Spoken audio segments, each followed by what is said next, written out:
kick some ass.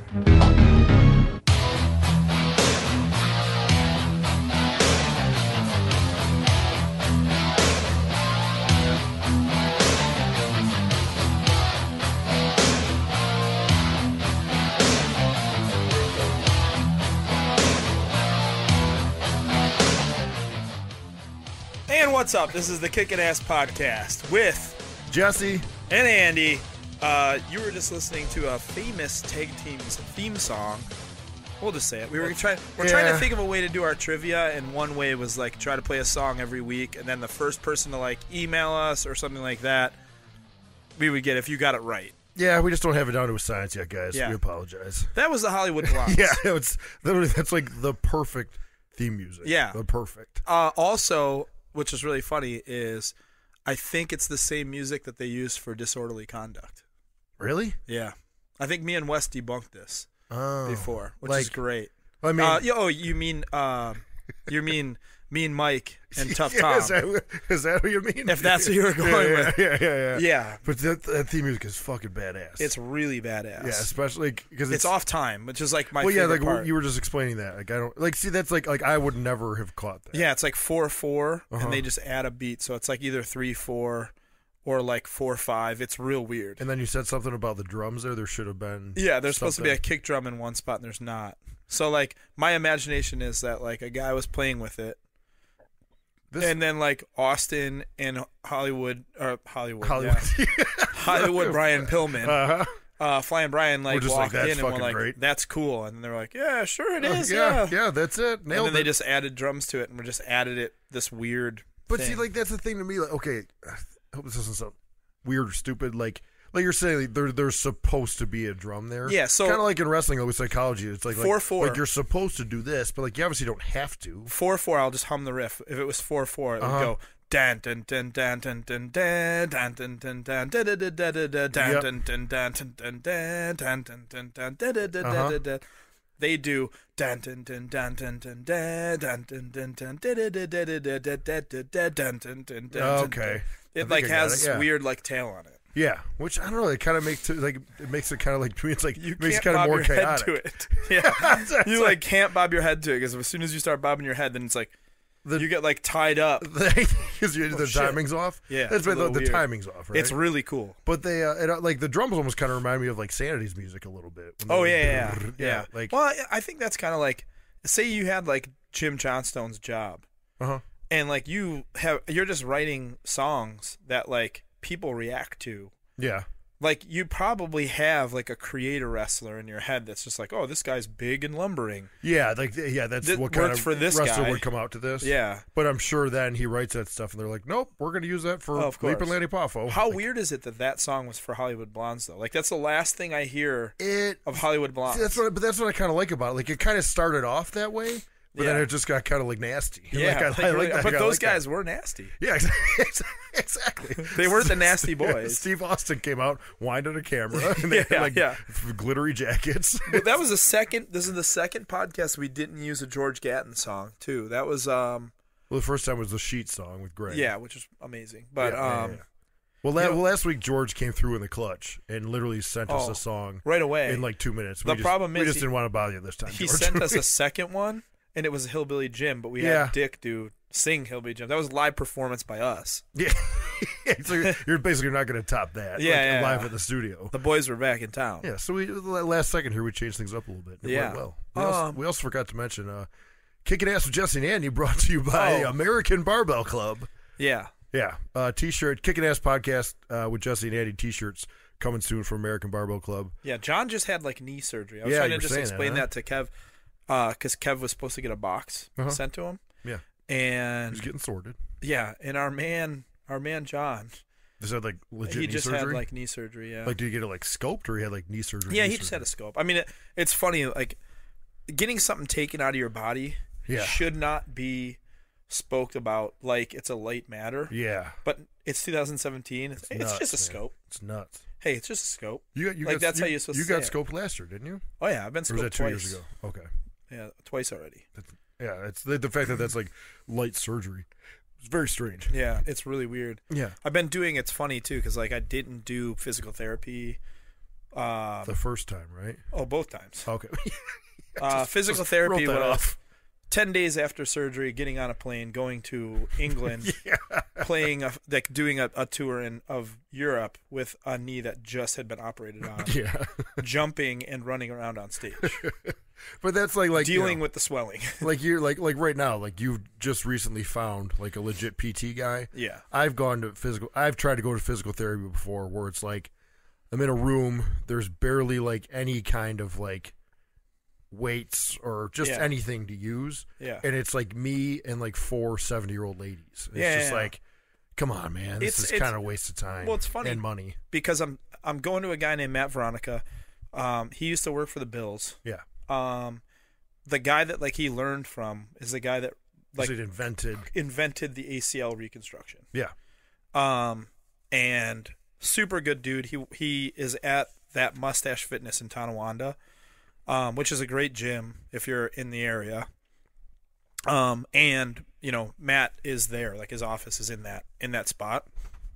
It's relatively cheap for a guy with that type of accolade, I guess. Stature or something. And like, you know, I'm on my 3rd visit with him, and like the first one was for my shoulder. We went through like motions and seeing how my shoulder was like working out, and found out that it wasn't like a ligament or anything like that. It was basically just I basically have a strained bicep and pec, which sucks. Yeah. Like, you know, you don't realize how much you use either of those until you're injured. Yeah, exactly. And then my plan was, like, again, going into 2018, I want to do things a lot different. No dairy, brother. No dairy, and then no processed meat. Yeah. So I'm eating a large pizza this week. Yeah. Yes, in like a matter of hours. Yeah. Yeah, so like I'm going to try to do that. And then the other one was to actually like take care of my body. And obviously if you guys are Every Time I Die fans, you've realized my body has transformed like the last couple years from like that weird guy with the glasses. I say you saw that picture. Somebody posted, I think Rat Boy posted that picture for your birthday. For my birthday. We should probably post it for this podcast. We'll post it for this podcast. That got brought out at a Christmas party the other day, and it was a huge hit. Oh, my God. If you just look in your shotties. It's the worst I've ever looked. Yeah. You know, and like looking back at that picture, I always explain like But that'd be cool to do for like a before and after, too. You know what I mean? Yeah, for sure. Fuck. The catalyst for me to get ready or get used to just take my body seriously was me getting a fight with 3 dudes in Oxford. I've told the story on this podcast before, and it's not, I don't want to sound like I'm a badass or anything like that, but like 3 normal dudes versus me, like I got my ass kicked, even though I kicked their ass. Yeah. And I never wanted that again. Yeah. You know what I mean? So my motto's always been, it's never going to be me. It's always going to be you. Yeah. You know, and that's just it's pretty sweet. Yeah. It's just like, it's always going to be you, not me. Yeah. You know, like in my head, it's just, I'm never going to get eaten by a wolf because you're going to be the one slow getting eaten by a wolf. You're going to be trailing behind. You know? Gotcha. Yeah. And that was it. So like to see that picture, it's like, oh my God, man. I was like, I can't believe I didn't have a heart attack. Yeah. At that time. Uh-huh. You know? And I wasn't like fat. It was like, I was just way out of shape. I had little tit arms and yeah. I had some buggy whip arms hanging out of my sleeves. Nice, that was fucking big rough. old Darby belly on me. Yeah. Like shot, you know. So yeah. But I think everybody this is like early 2000s, like probably 2007, 8ish. Like I thought I was in good shape. Basically, like I tried putting it, like the biggest I ever was, I got to like 225. Yeah. But I was like I mean, I look like a water balloon. Like I was, you know what I mean? And then I remember I started getting like a little bit lazy, but like the scale stayed the same. So like I thought I was doing okay. Yep. And then I remember like I worked some promotion and they gave me like a DVD and I saw just a video of a show and I was like, holy fuck. Like, like dude, like I got and like this is what I'm trying to do for a living. Like I got to get on top of this now. Yeah, like, yeah. It's you just sometimes you see that picture of yourself or like a video, whatever it is, and it's like, oh man. Yeah. Like that's like I don't know. I like, you know, like when a lot of times when people are like, oh, like I hate pictures of myself or something like that, and it's just like, dude, we'll do something about it. Yeah, like, yeah. I mean, don't just hide beneath clothes. Yeah. You know, you got to feel better. That was it was kind of weird, and I've kind of come up with this a lot now that with wrestling. It's like, so we're gonna have Hacker Scotty on. Yeah. He's coming in Thursday. So next week's episode, after you guys listen to this, will be Hacker Scotty O'Shea from Smash Wrestling. And like him and I just wrestled in a tag, and after the match, he was just like, "Oh man, that felt really good. Like I'll never watch it, but blah blah blah." Yeah. And he just says, he goes, "I never watch." He never watches anything back. A lot of guys don't. Even if his match is like, he thinks it's one of his best matches, he's like, "I'm not going to watch it because I don't want to like tear myself apart." I always used to watch my stuff back, but I've had that in the past couple years where like I've had like a match that felt really really good, and then I've went back and watched it, and it's like, oh, like I kind of wish I wouldn't have watched it. Yeah. And just like I've heard Punk say that, like I know he had that really good match with Taker at Mania, like towards the end there. I remember he's like, I've never watched it. He was like, and I see what he's saying now, because he was like, yeah, it was great. It felt really good. And he's like, I don't want to watch it because it'll just take away from it. You know what I mean? It's probably not going to live up to the hype. That's kind of like where I live. I said it on the last podcast. I've never been the type of guy to like capture the moment with a camera. Yeah. And it's like, my Instagram is like anything that I do video wise on a camera probably is set up. Mm-hmm. Where it's like, oh yeah, it's not in the moment. It's just like, hey, this would be kind of funny. Exactly. And, the Pythons promos and stuff like that. Uh-huh. I've never been that guy that's like, oh man, like I need to get a video of these guys bringing a cake to me with candles in it. Great. This is awesome. You know what I mean? Because I'm going to live through, hopefully, a ton of more of those. And like, it's not special. You know what I mean? Like, I just have never been that part. I know that like when we went to Hawaii, I was like filming a lot of stuff, and it never you're in Hawaii, so it makes sense. But it never even got... Never put posted it or nothing. Anywhere. Yeah. No, you know what I mean. And then you look back on it and you're like, I wish I would even took that video and I was more in the moment. And like it's things too, man. Like there's special moments. I'm kind of bummed that like us as a band didn't get a picture at the Christmas show this year. Like we didn't get like a whole there's things like, you look back because like I was really proud of that, and I was really proud of the guys. Yeah, you should have been. I thought of the same thing. I wanted to get a big group shot of like everybody in the locker room for the wrestlers, and I didn't. Yeah. It's stuff like that. It do get kind of bummed out. And like that, because that was like, especially that day. Like I remember we got like band pictures, not band pictures, but like we had someone take a picture of all of us on like mopeds. In Hawaii. Yeah. And it was like one of my favorite pictures because like, we were like genuinely happy. Yeah, exactly. Together. Yeah. And like that, like I said, me, Keith, Jordan have been together for 20 years. Yep. Mitch he was probably involved 16 of those years. Yeah. And then Daniel at that point in time was like 3 years in. So like, it was cool to get that picture in there, but like, I don't know, like I didn't like show videos of me seeing sea turtles because then I watched it back and I was just like, this is so stupid. Why am I going to post this? I got a picture of a sea turtle. Like who gives like it's not like you could kind of I wasn't under, you could Google that if you want. Yeah, I wasn't like underwater, wasn't like touching it or hanging out with it or anything like that. So why the fuck would anyone care if I saw a sea turtle? Like it was cool for me, but like the rest of the world, like can you imagine a Hawaiian person being like, oh yeah. Saw that in my backyard this morning. And then cool. you're gonna be that guy in like the bar restaurant in Buffalo, like showing people his vacation photos on his phone. Everyone's just like, cool, get me the fuck out of here, please. Well, another stop. thing in band world, like it is so fucking. So okay, basically, like if you do more than one tour with a band, this is gonna make me sound so terrible. But if you do like more than one or two tours with a band, normally it means you really like the band. Yeah, you like the guys. Us and Knocked Loose, right? I talked about that picture and I posted the picture of Isaac like throwing like the devil horns at me like while I'm playing. That is a fucking cool picture because it was like in the moment, it was there and someone captured it. I say someone else captured it. So it wasn't like me like, dude, Isaac, do this cool thing.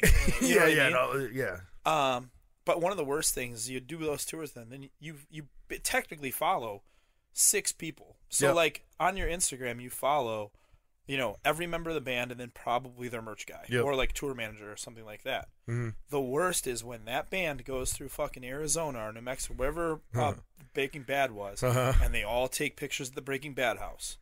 And then your feed 7 of them is just the same fucking picture with different people over and over again. It's the most annoying fucking thing in the world. Like, it is so fucking shot when it's just like that. Yeah. Or they're just like, they're up for some award and then they post multiple fucking things. It's like, okay, man, like, Yeah. you could have just posted that from the band one. And then, but I get it. Like, awards are a different thing. But like, Yeah, it's a big deal. like right now, Code Orange, you know, they're up for the Academy Award or they're up for the Academy Grammy, Award. yeah, the Grammy, yeah. which is fucking insane. Exactly. Like, and it's funny because it's not a downplayed thing. I mean, dude, they are up for a Grammy. Yeah, legit. It's fucking insane. Yeah. But right now, it's real hard to follow them because It's all the same shit. yeah, you're getting it's that like and the band. 6 dudes just posting about the Grammys like over and over again, which is awesome because they should be very proud of that. Yes. But just right now, I cannot wait for the Grammys to be over. Yeah. So that I can just get like Reba's Normal Life Yeah. or Joe's Normal Life. Pictures of their dogs. Yeah, Like, exactly. Like, my friends Yeah. that aren't in a band, like their life, you know. Yeah, for sure. Yeah. Can I put over my Christmas present that you guys got me? Yeah, sure. Yeah. So, it's the day after Christmas, and you guys just brought me. Well, okay, it's like a dual rig. It's more than dual. That's like multiple. Yeah. So like, as hipsterish as it sounds, like I have always wanted like a record player, because like I'm always looking for ways to like chill out at night because I'm Yeah. always so high strung. I have trouble like relaxing and going to bed. Yeah.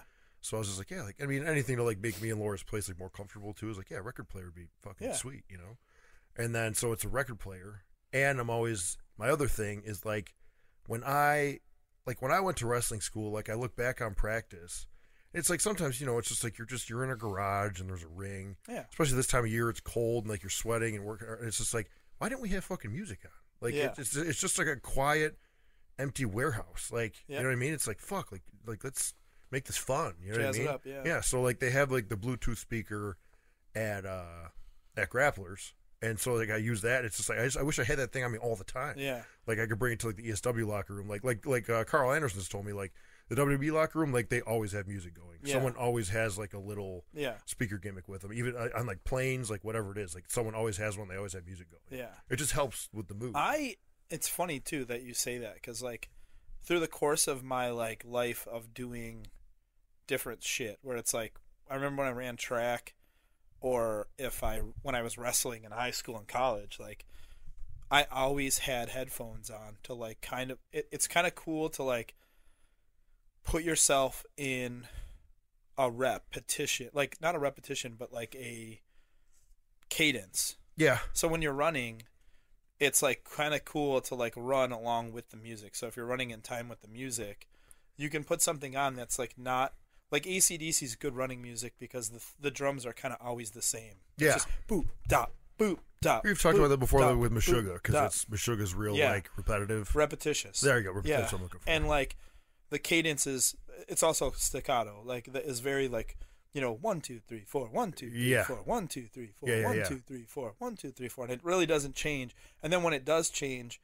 you can kind of keep your breathing to it. Yep. And like that's one thing like with training is like having a music you can kind of set a tempo where like it's kind of like they used to always put like smoother jazz with like they would put like Louis Armstrong Yeah. with like footage of like Muhammad Ali because of the way he moved was so Yes. fluid. Yes.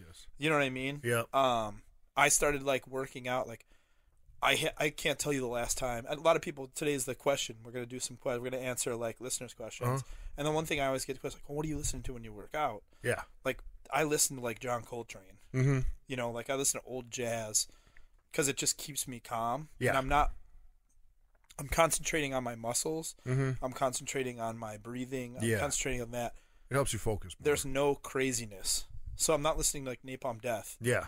and like repping out. I'm concentrating on like being calm, not getting myself worked up. Yeah. Like it was funny. Jesse and I just came from Jesse's house, and Jesse's got these like crazy like gummy bear fucking like pre-workout gummy bears, and people always ask me all the time like, what pre-workout do you use? And I'm Yeah. like, I just can't get into them. Like they get me too riled up Yeah.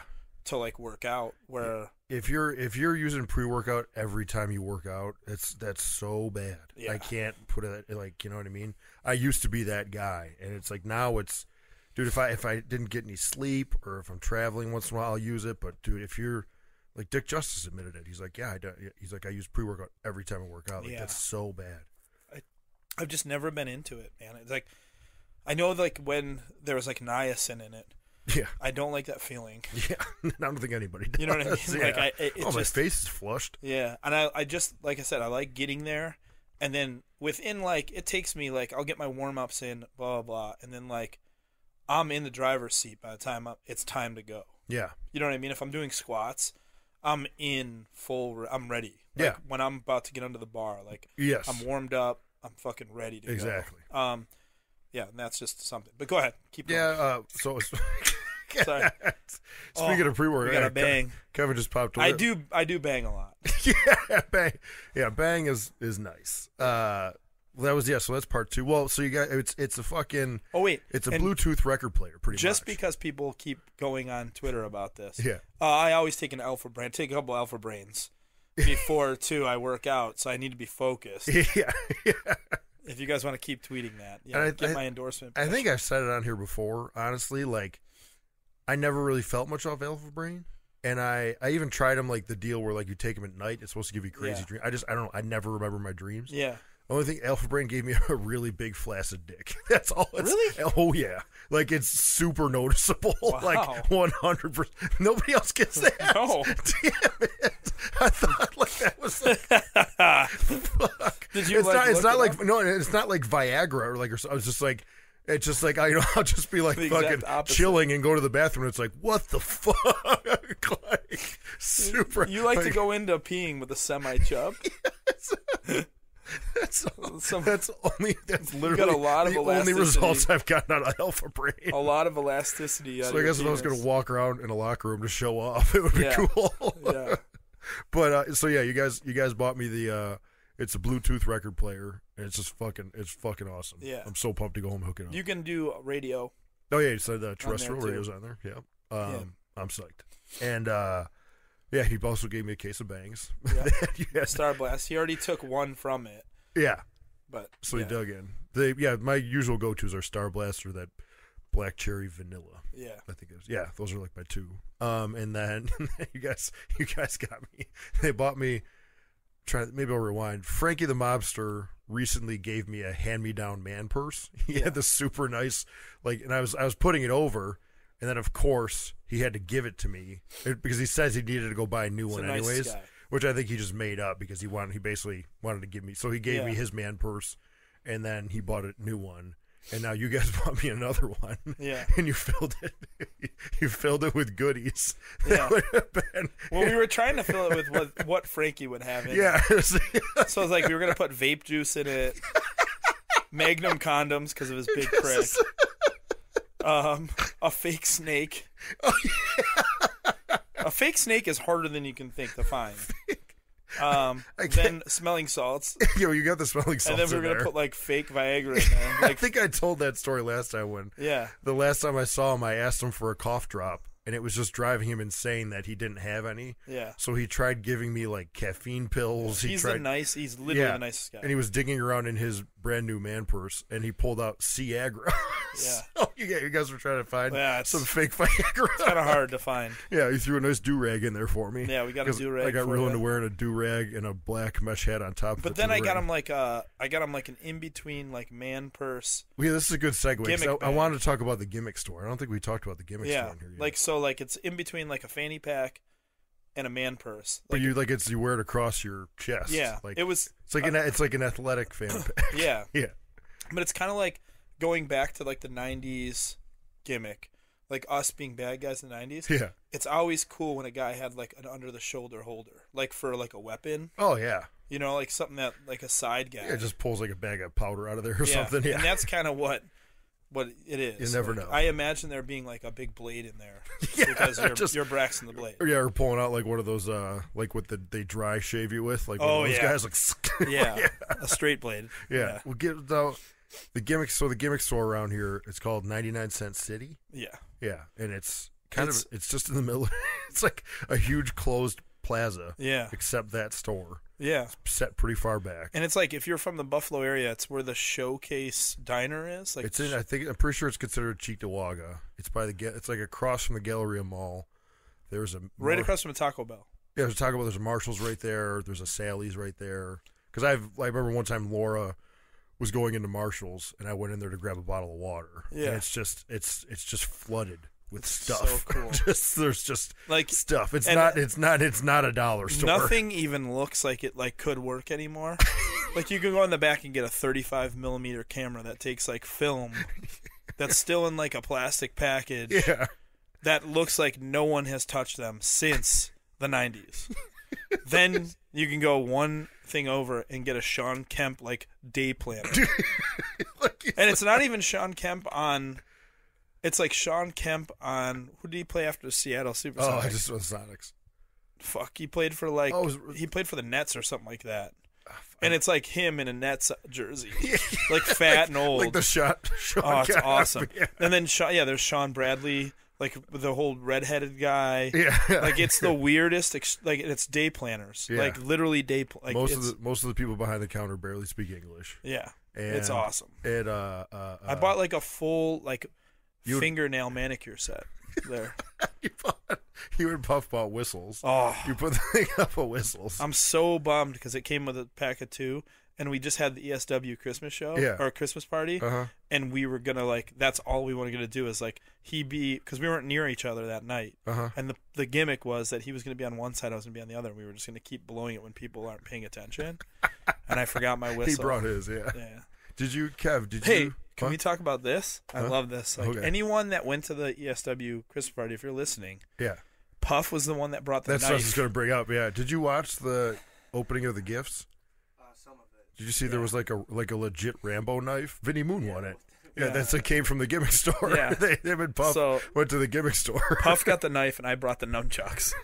They People were like 99-cent City. People were like, "What the fuck is this? Why did someone bring a knife?" It was amazing. Like the reaction everybody got when he pulled the knife. It just got like no one laughed. It just kind of got like a real reaction. It got like really quiet. And it was like a real John Rambo knife. Yeah, you got for like $19. Yeah, it was $20. We had $20 to get a gift. Yeah. My nunchucks were $19. Legit nunchucks. And his knife was $19. And then I remember like the weird part was I went to the bathroom later in the night and I just saw the box for the Rambo knife like sitting in the garbage. So obviously the knife was floating around. It was like a somewhere. Rambo knife with a huge scorpion on it. Yeah, really? Looking it up, and he pulled something up that said it's illegal to have I was gonna say, a knuckle knife. there's a good chance if he got pulled over on the way home, he might get in trouble. 99 cent city. What was the other thing? There was like, it was like a baton, but like knives came out of both. It looks like the baton that Daredevil has. Yeah. But then you click a button and it separates into 2 like long ass blades. Yeah. So you have 2 knives after. Yeah. It's so cool. Like if you're not beating someone down with the baton part of it, then you're like, this guy needs to die in like a weird fashion. Double knives. I'm just gonna dice him. But they also, just get back to Frankie TM, they also have the Frankie TM claws. Oh, the Wolverine claws. Yeah. Jeez. It's like, We almost bought those. It was almost a joint gift because it was $40. Frankie the Mobster does walk to the ring with like legit Wolverine claws, like they're real knives. Like, Yes. it can really hurt somebody. Yes. So yeah, He's very cool. my Christmas present from the Buffalo Brothers was amazing. Yeah. Thanks, guys. Yeah. Good stuff. Yeah. We got fan questions. Yeah, let's do some fan questions. Yeah. Should we? Should I pull them up on both phones? Should I pull them up on my phone too? We could. Yeah, just say the password out right now. I mean, I got them right here. We could. Yeah, there you we go. could just kind of let's go off one phone. Go back and forth. All right. We got Scott Klein Jr. You want me to read it? Yeah, let's do it. Okay.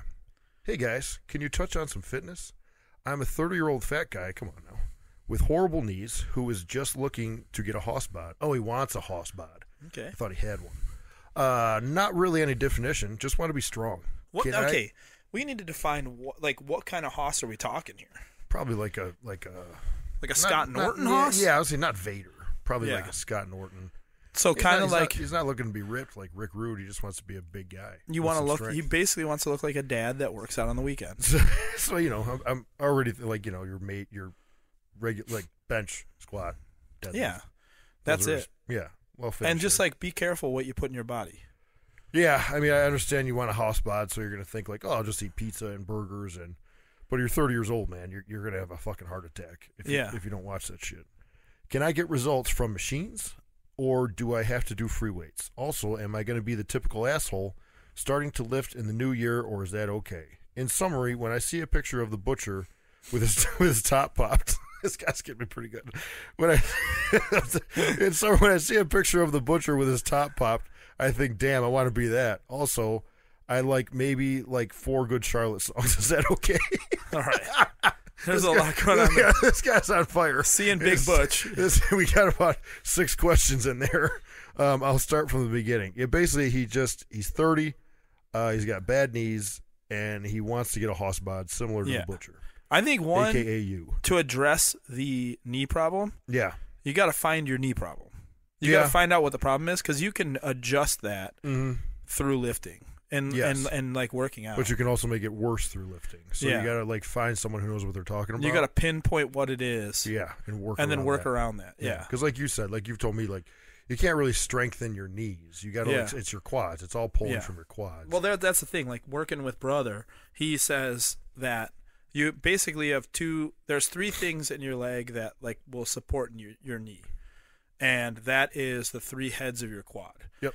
So if you look at a map of your body, if you look at a diagram of the human body and find where those 3 heads are, then you can pinpoint what workouts you should do to strengthen each of those. Yeah. Because that's where the tracking comes from, and tracking is also from what kind of shoes you're wearing. Yeah. Your knee problem might be because you wear slip-ons. And it could even be the way you walk. Yeah. You know what I mean? Vans slip-ons. One thing is literally, I know in Boston, they had a store called the Marathon store, and it was 4 runners. And if you went there, here they have Runner's Roost. And it basically, if you go to one of those places, I don't know if they're professionals, but that guy, when I went to specifically buy a pair of shoes for running. Yeah. That guy literally had me put some shoes on and run outside. Yeah. And he watched where my foot landed and stuff like that. Sweet. And he would be like, oh, these shoes are actually for people that are heavier on the outside of their foot compared to the inside of their foot, people that carry on their heel, instead of the ball of their foot. Honestly, what you put on your feet has a huge deal with your hips and your knees. Oh yeah. You should definitely figure that out. Don't wear, you're 30, maybe slip-ons should be put in your closet. Yeah. It's time to grow up and shave your balls. Find a pair of shoes. He does say here, can I get results from machines, or do I have to do free weights? I will say this, you can't do all machines. Yeah. That's not going to be any good for anybody. I think that's another thing too, is anyone that's afraid of going straight to the gym. I never had that problem of hey, you haven't had that problem either. Walking into a gym and having that I don't know anybody here. I'm just gonna go up to a weight and start lifting. Yeah, you know I don't what I mean? care what other people think. I think a lot of times dudes go in the gym and they're really self-conscious. They're afraid that people are staring at them and doing things. So the machines are easy because at some point in time you're gonna be able to just max the machine. And you think you look like a strong guy by doing that, but actuality is you kind of look you're kind of an asshole. The problem with machines is let's say they take a lot of major muscles out of it. They're taking any kind of core work out of it and range of motion. Yeah, that too. That's I can't do a lot of shoulder machines because it's your shoulders are locked in a certain place. It's that's not comfortable for me. If I have a barbell or a dumbbell in my hands, I can move around to where I'm comfortable. And it's let's say you were doing a shoulder press machine, you're just targeting those little muscles. There's a lot more if you were doing free weights with dumbbells or barbells. There's a lot more muscles that are going to be worked there besides those little ones you're pinpointing with just the machine. I noticed that you always do the fly machine. You always do the pec deck.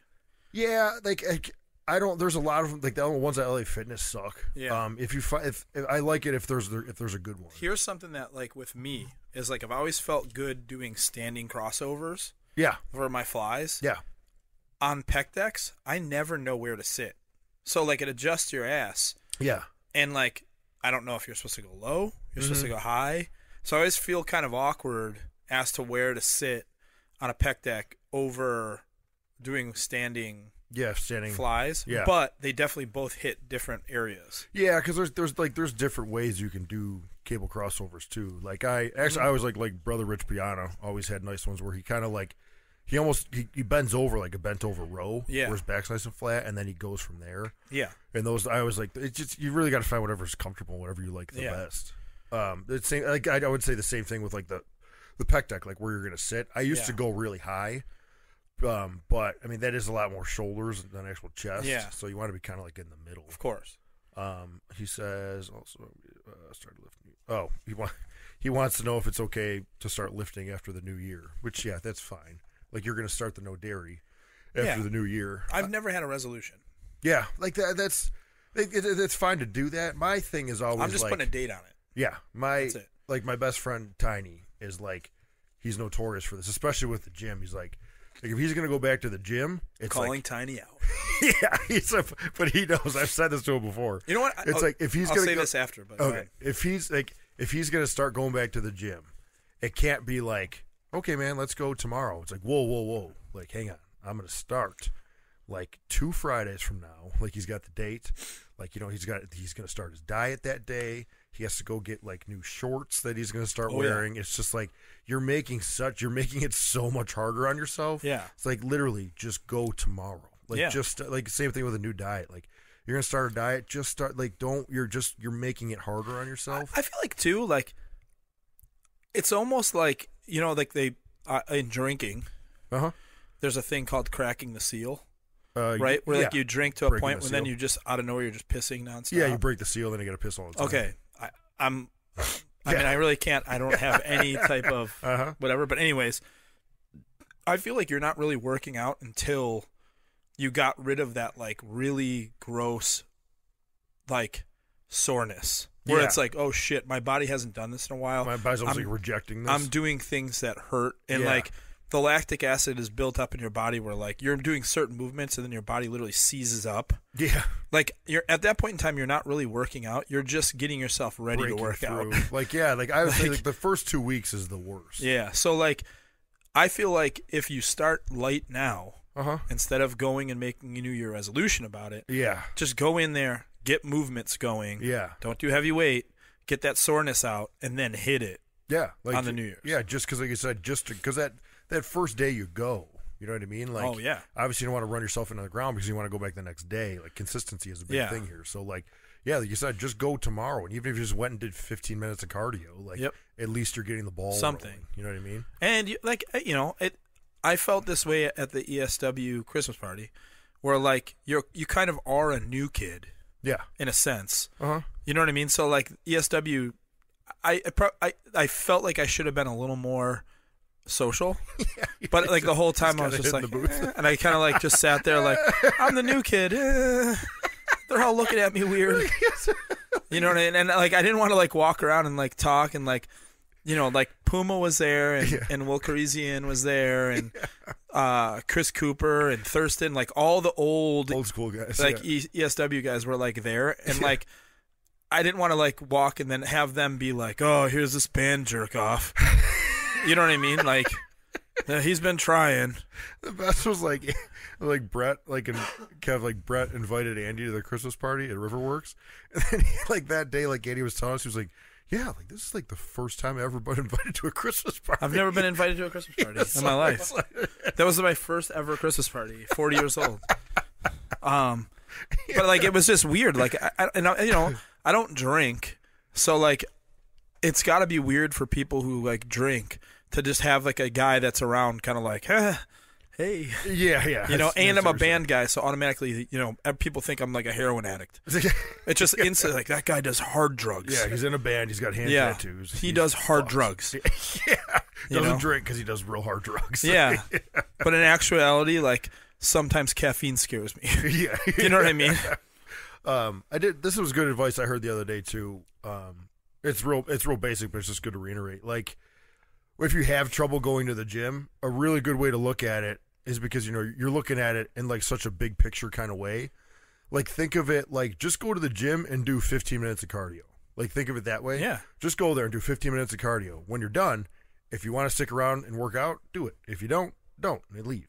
90% of the time, you're going to want to stick around and work out because you're going to do the cardio and you're going to break a sweat and then you're going to release endorphins. You'll probably feel like sticking around. I But if you just look at it that way.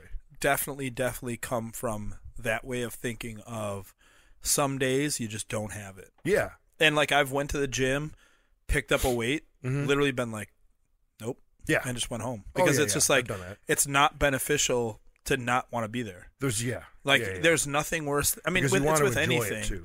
Like you're not going to get anything out of it if you're half-assing it. And you're not going to be like pushing yourself if you're just not into it. So like, why be there if you're not into it? It's more beneficial. It's basically kind of your body saying like, hey, you need a break. Yep. Take a break. Yeah. And I like this whole, like I'm doing this shoulder thing, and this whole like week has been hell. Yeah, because you're not working out. Because I'm not doing anything. Yeah. And like every time I go to like, So I almost feel bad telling you I'm going to the gym because I know you want to go. Like, but... every time I go to reps, or if I go to like Mustache, or if I go to anytime, like the 3 gyms that I've been going to in Buffalo, every time I'm in there, I'm like, fuck, man, I want to like do this. But I'm also going through this thing where I'm like, I need to correct things that I'm doing wrong. Yeah. And this is going to help me. That's how you're going to make changes. Yeah. Last. Also, I like maybe like 4 Good Charlotte songs. Is that okay? That's unacceptable. I did when I came and saw you guys over the summer in Cleveland. I went and I wanted to see 1 Good Charlotte song, so it's cool, man. Like I told this story where like when I walked into like Cameron Diaz, literally just sitting in like the office at Warped Tour, and I was like, oh boy, like I'll see ya. Hey, wait, hang on a second, I want to introduce you to my friend Cameron. Oh, I know who she is. Thank you very much. Scott Klein, I hope we answered your question okay. Yeah. Good luck on the horse pod. Now, Shane asks, Python versus ...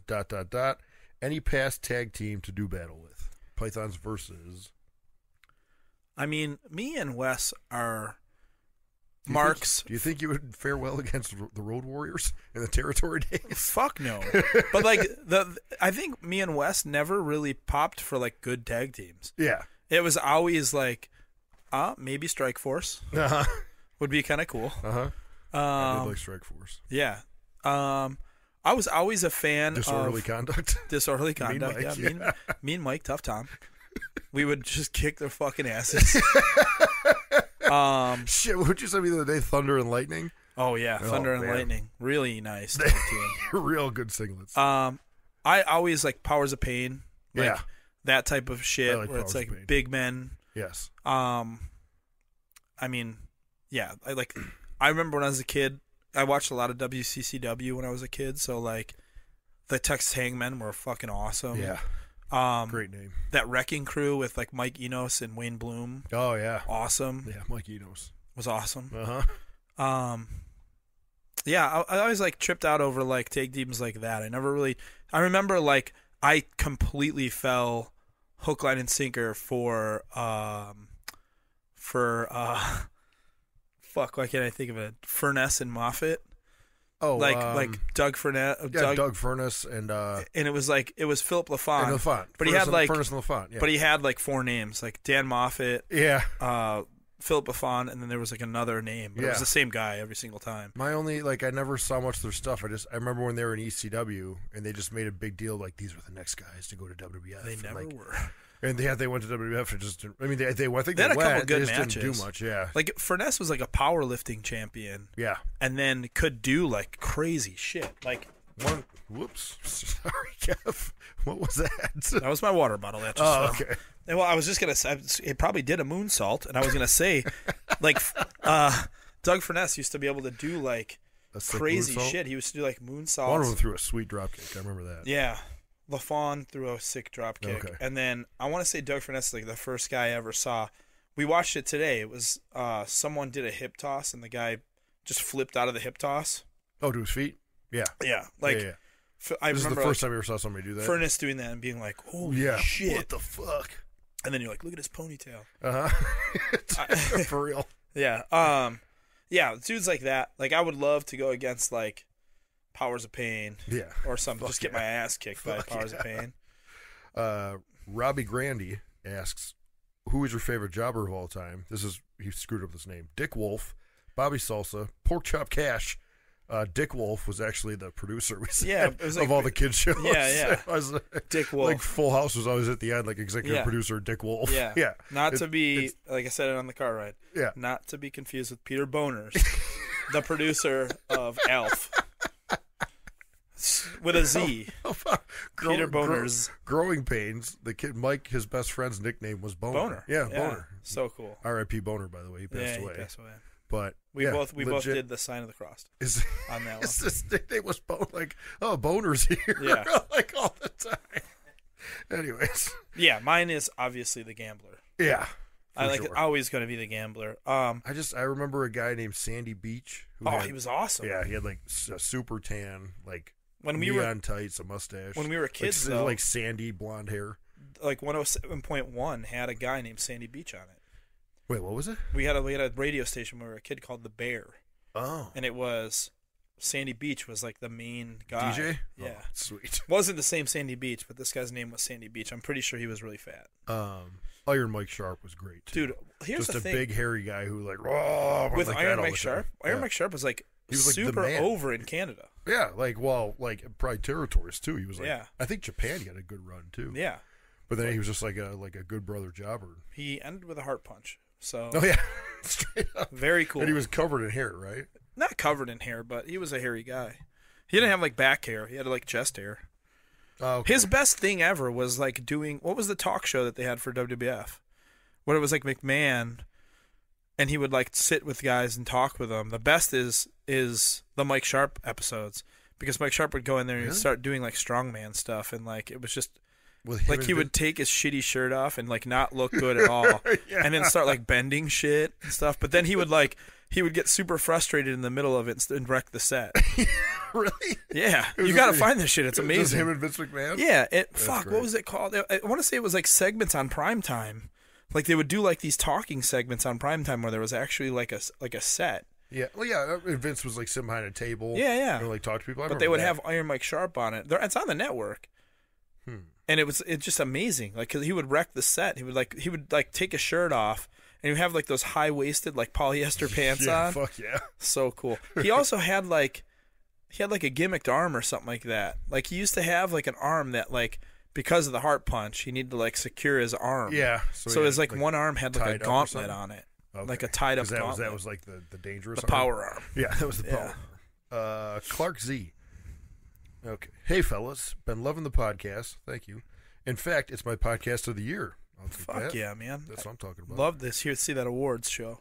Speaking of which, it's list-making time. Have you decided on your favorite movie of 2017? Let's start. There's more, so let's just start there. Yeah. Man, I just said it. Like, I just saw, like, 3 really good movies. Yeah, I actually wrote them in my phone. I have like a list of 5 movies I've seen in the past 2 weeks that are just fucking I always talk phenomenal. about Wind River. That's got to be in top 3. Wind River. Lady Bird was fucking awesome. Yeah. Lady Bird was really good. I don't know if it makes top 5. Like but Wind River was is really just good. like a lot of these movies I was thinking that. Movies are just watch Wind River. Don't worry about what it's about. Just watch it. It's so fucking good. Yeah. Man. God. It's just a good movie. The pace is awesome on it. Yeah. When shit hits the fan, it fucking hits the fan. It really hits the fan. Yeah. There was like that. I think that was like it's hard for me to watch movies and feel that like emotion sometimes translate. Like where you're like, oh shit, like, and I remember when the shit goes down in Wind River where I was like I could feel my heartbeat actually ramp up. Like I was like, oh fuck, like this is tense. Yeah, like I didn't see it going in this direction. Yeah. It really pulls some shit out of you. Very awesome. Blade Runner is the Blade awesome. Runner remake. Yeah. Fucking War of Planet of the Apes. I think Guardians of the Galaxy 2 came out this year too, right? Yep, which is amazing. Yeah, that. Yeah, the third. I actually had a long conversation with Johnny Puma at the Christmas party. Like those 3 Planet of the Apes movies are fucking. They're unreal. I feel like they're real under the radar too. Like they didn't get enough cred. They're really good. They're really good. Yeah, like all 3. That might have been the last time when Caesar says no in the first one. That's like he says he gets goosebumps every time. I literally was like, my jaw dropped and Yeah. like my skin was like sensitive from like goosebumps, like just freaking out. And I think he says it right after they say like get your paws off me, you damn dirty ape. And then he Yeah. says no. No. Yeah. But they dropped the line from like the original. It's fucking so cool. But Awesome. that new one this year with Woody Harrelson was just Awesome. no fucking babyface humans, just real dark. Like, it's good, man. That dude, that keeps that 3 Billboards we just saw. Oh man, I always forget the fucking full name. in my top 5 for sure. Yeah, 3 Billboards of Ebbing County. Woody Harrelson, Sam Rockwell. Yeah, dude. Francis McDermott. Yep. It's so good. Yeah, it you'd think it's a Coen Brothers movie. It's not, but it's I can't. When we went to go see it, I was like, oh, this will be like a cool indie movie. Yeah. And I was like, I had no idea it was going to be that good. Yeah. It just, you have no idea. It's one of those, like, you can't, it's super unpredictable. You have no idea what direction it's going in, but, like, it just has you hook, line, and sinker the whole time. You legit hate every person in the movie at one point. Yeah, and then, they all flip-flop. Yep. Sam Rockwell is, like, that's by far one of the best things he's ever done. Yep. Super good. I saw Lady Bird yesterday. Yeah, you saw it. And yesterday. I saw Jumanji yesterday. Jumanji, one of the funnest movies I've seen this year. Yeah, I want to see it bad. It was awesome. Yeah. We'll definitely go again. Lady Bird has real heavy, huh? It's heavy, yeah, but it's a good movie. Like Puff was almost like upset talking about it. Really? Yeah. Like, Well, he's kind of like mad. He saw it. He just got out of teenage years. Plus, you guys saw it on Christmas Day. Whatever. It's super heavy. Who cares? You can handle it. He's a 21-year-old kid. But I got to rewind for a second. We were talking about the video stuff earlier. Yeah. I did take a great video today of Puff. We did a tight superset at incline. Yeah, where, I saw that video. It's like you do you put 10 pounds on each side, 10 reps, 10 more pounds each side, 10 reps, and you keep going up until like that 10 is pretty tough, and then you go down. You start stripping them down. Yeah. On the way down is rough, and then the last what I filmed Puff doing was like, you put your spotter puts the hands in the way, and you just do little quarter reps, but you do it like, we did 100. Yeah. And it's by that time You're blown just up. insane. Your arms feel like they don't exist. Yeah. We got. I think I took a quick video on Instagram of Puff too. Like there was, I think, a Bruce Springsteen song was on. Uptown Girl was on. Great song. Yeah, and he's singing it while he's like, it's just struggling. Hell yeah. It's good shit. But Lady Bird, I'm sorry. Yeah, but no, Lady Bird has what was Roseanne's sister's name? Oh, Darlene? Not Darlene. Fuck. What was the actress's name? name? That's her daughter, Jackie. Jackie. Yeah. She's in it. Like that actress is in it. She plays the mom. Yeah. And she's fucking amazing. I believe it 100%. And like how that woman hasn't been in like movies regularly since Roseanne blows my mind because of how good she is. It's probably one of those sad cases where she's probably really good and just never got a big break. I just read this thing about the flute girl from American Pie where like she's like 34 years old and it was like called, her name's Allison something, so it was like the reason why you don't see Allison so-and-so anymore. Yeah. And the reason why is because sad thing for women, and I think things are starting to like trying to get changed for women because of this. In movies, you want either really hot or old enough to be a mom or like grandmother. That in between there is like tough. So that middle, and I remember this like growing up because I remember like Starman was one of my favorite movies growing up. Like John Carpenter with Jeff Bridges and Karen, whatever her name is. But then like Jeff Bridges in his like 30s and early 40s kind of disappeared. Yeah. And then he really didn't show back up again until he was an like older man. Close to 50 to 50 plus. That makes and sense. then his career like came back. Yeah. Kind of the same Kinda thing fucked. where like you're kind of like in this weird that limbo stage. Yeah, where like you're especially for women too. Yeah. So like she's young enough to be like still the hot chick in a movie. But she's not quite old enough to be the mom just yet. Yeah. But there's other hot babes out there to be the hot babe in a movie. Yeah. So they kind of just get left. Behind. And I felt really sad like reading it. Yeah. Because I actually I remember like one to just kind of bring Tug Time into this. Like Flute Girl, just her story. Yeah. Got me kind of going. a little razzled. But then like I would think about like girls I went to high school with that were like in like this is so shot. I was in high school at the time. But I would like think American about Pie those came out? girls. Yeah, about like girls that were like super hot in band. Yeah. And I'm like, dude, this is what they're doing? Like they're always going on like trips and stuff Yeah, like that. exactly. Like, these this girls is what are goes horny, down. dude. Yeah. You know? And not just the cheerleaders. But I remember thinking that girl was like super hot. Like Yeah, like in her own way. Yeah. Just from that story. I see exactly. Yeah. I see exactly what you're saying. Yeah, and like Tug Time came. I remember like watching pornos that I would think what her body looked like. Yeah.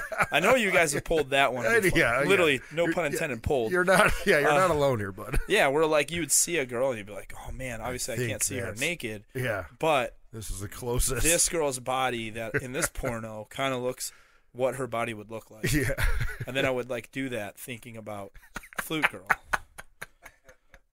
And I really hope her acting career takes off. Yeah, I mean, like, you know, I felt really sad about that. Yeah, like where like that, and it's kind of weird because like in Every Time I Die's career, like my early, I guess like my mid-30s was kind of like a weird time where like the band was doing good, but it wasn't like, it almost felt like we were like plateaued at that point. It was just kind of like, all right, we're just gonna continue to be like the 3 out of 4 band and.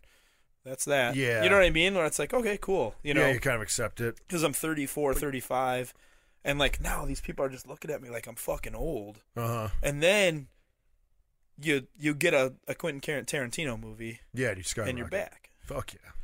So it happens. Yeah. That like Laura just explained it to me, like the new Star Wars. Like I was like, man, like Luke Skywalker's acting is like weird. Yeah, like, it's very weird. But I guess he's a theater actor. Yeah. So that's why he's real kind of like extravagant, like over the top. And I was like, yeah, that was like, it's like, I don't know, I didn't know that. You know, was he like just did voiceovers. Yeah, like everyone years. like loves him for the Joker. Yeah. In that animated series. I'm gonna say this though, because just to bring it back to the movies, movies I had expectations for that kind of failed me. Was Alien Covenant. Yeah. Like it was good. Yeah, I was stoked to see Aliens it's like again. Forgettable. Yeah, like, but a lot of movies they're good, but they're forgettable. And I'm a Ridley Scott mark. Yeah, and like, but I just put myself in that Blade Runner. But that's if you're gonna make an Alien movie, there's a lot to live up to. Of course, you know what I mean. 100%. That's it. I definitely was like, that was a forgettable movie for me. Yeah, and then Star Wars just did nothing for me. It was good. I liked it. Like I liked Rogue One and Force Awakens. I like better. Yeah, for sure. Yeah, like they were more like this. How about this? It's because to me it was like J.J. Abrams made that first Force Awakens, and like he didn't make this one. And to me it was like real obvious, like right away. Let me just say this. So they're at 8 movies now, right? Yeah. Okay. Admiral Akbar has been in every single fucking one. Yeah. He dies in this. Got blown the nothing. Shit. Spoiler alert. Who gives a shit? Admiral Akbar. Yeah. And he's a vet of eight fucking movies. Yeah, he's been around and has like one of the most quotable lines of the whole series. It's a trap. Yeah. I mean, dude, like you're gonna kill him and there's no fucking brother got smoked and that's it. Zero tribute. Yeah. Like at all. Like they were just like, well, we're gonna just miss those guys. Akbar fucking died. Yeah, exactly. It's a big deal. Sorry guys, spoiler alert if you haven't seen it. Yeah, should have probably put that out there God first. God damn it. Admiral Akbar. Come on, man. No, it's good. You wanted to bring that up, but I would have totally forgot. It's such an asshole move. And that was him, right? Like it wasn't. Yeah, it was Akbar. Sure it wasn't just like a guy one that of was his like alien types. His species or something. Yeah, no. Okay. Yeah, that sucks big time. Yeah. I think you said just no really recollection. Nothing. It was just kind of like, oh, well, yeah, they all died. He blew up with the ship. Well, we got Leia. That's cool. Yeah, Leia and Luke are still here. That's like another, like, let me go down a road here for a second. Like, for me, like, obviously, like, I might have brought this up before. I watch wrestling differently now, obviously, because I do wrestling and I'm trained in it and that kind of stuff. So it takes a little bit of the magic away. We talked about this, I think, last week. Okay. Well, like so now for like UFC, the same thing. It's like I'd love to do like jiu-jitsu and all that stuff. Yeah. And I probably eventually will get into it, but like it almost bums me out because then I'm going to watch you. Like I like to just watch UFC as a fan right now. Yeah. I like that I don't know much about it and I can just watch. Yeah, it's great. So like the number one I don't want to get ruined for me is movies. Yeah. You know what I mean? Like I want to be able to go to movies. I don't want to like be like, oh, I know that actor. He's a fucking asshole. I can't support this or whatever. You know what I mean? Like. But like the one thing I have learned like not that long ago was like when stuff is done in one take. Yeah. Like, but that's kind of cool because it's like impressive. You know what I mean? Like when there's a really good scene and they do it all in one take. Because it's if they cut away and they go back, obviously they chopped it up. But brother Batista, please yeah. watch Bushwick. I gotta please. watch. I started, like I said, I just got. I did the same thing, but like Yeah. it's dude, Bushwick. It's on Netflix right now. It's like an indie movie with Dave Batista, and he like pulls out like some acting chops like towards the end, Yeah. and it's all one. Like I noticed it's all one take, and I was Yeah. like, man, this fucking. Maybe it's I don't know. I have a feeling people aren't going to like back me up on this one that much. Maybe it's just because it caught me by surprise. Yeah. Like I wasn't expecting much, and I was like, "This movie's fucking awesome." Same thing where we just watched Bright. Yeah. Like I was like, "Dude, this is like I People literally." that- I literally I don't understand how people are giving that bad reviews. Well, like I always say, anything sci-fi usually Yeah. gets bad reviews. Like, But like it's there was literally a scene like when it took me a while to like I had to keep going back to it, and when I finished it, I was like well into it, and I remember one point I looked along, I was like, this movie's fucking awesome. Like I was like, fuck, I don't understand how we'd be getting any bad reviews. Like it seriously is, and I said this to him. It's like Alien Nation now. Yeah, And Alien Nation was like because Alien Nation was a movie and a show. Right? Yeah. So it was James Caan and what's his name? It was an actor that Dude from who was the guy? My name is Edlo Montoya. Oh yeah. I don't know that his actor. name. Yeah, Patinkin. His last name's Patinkin. I don't know.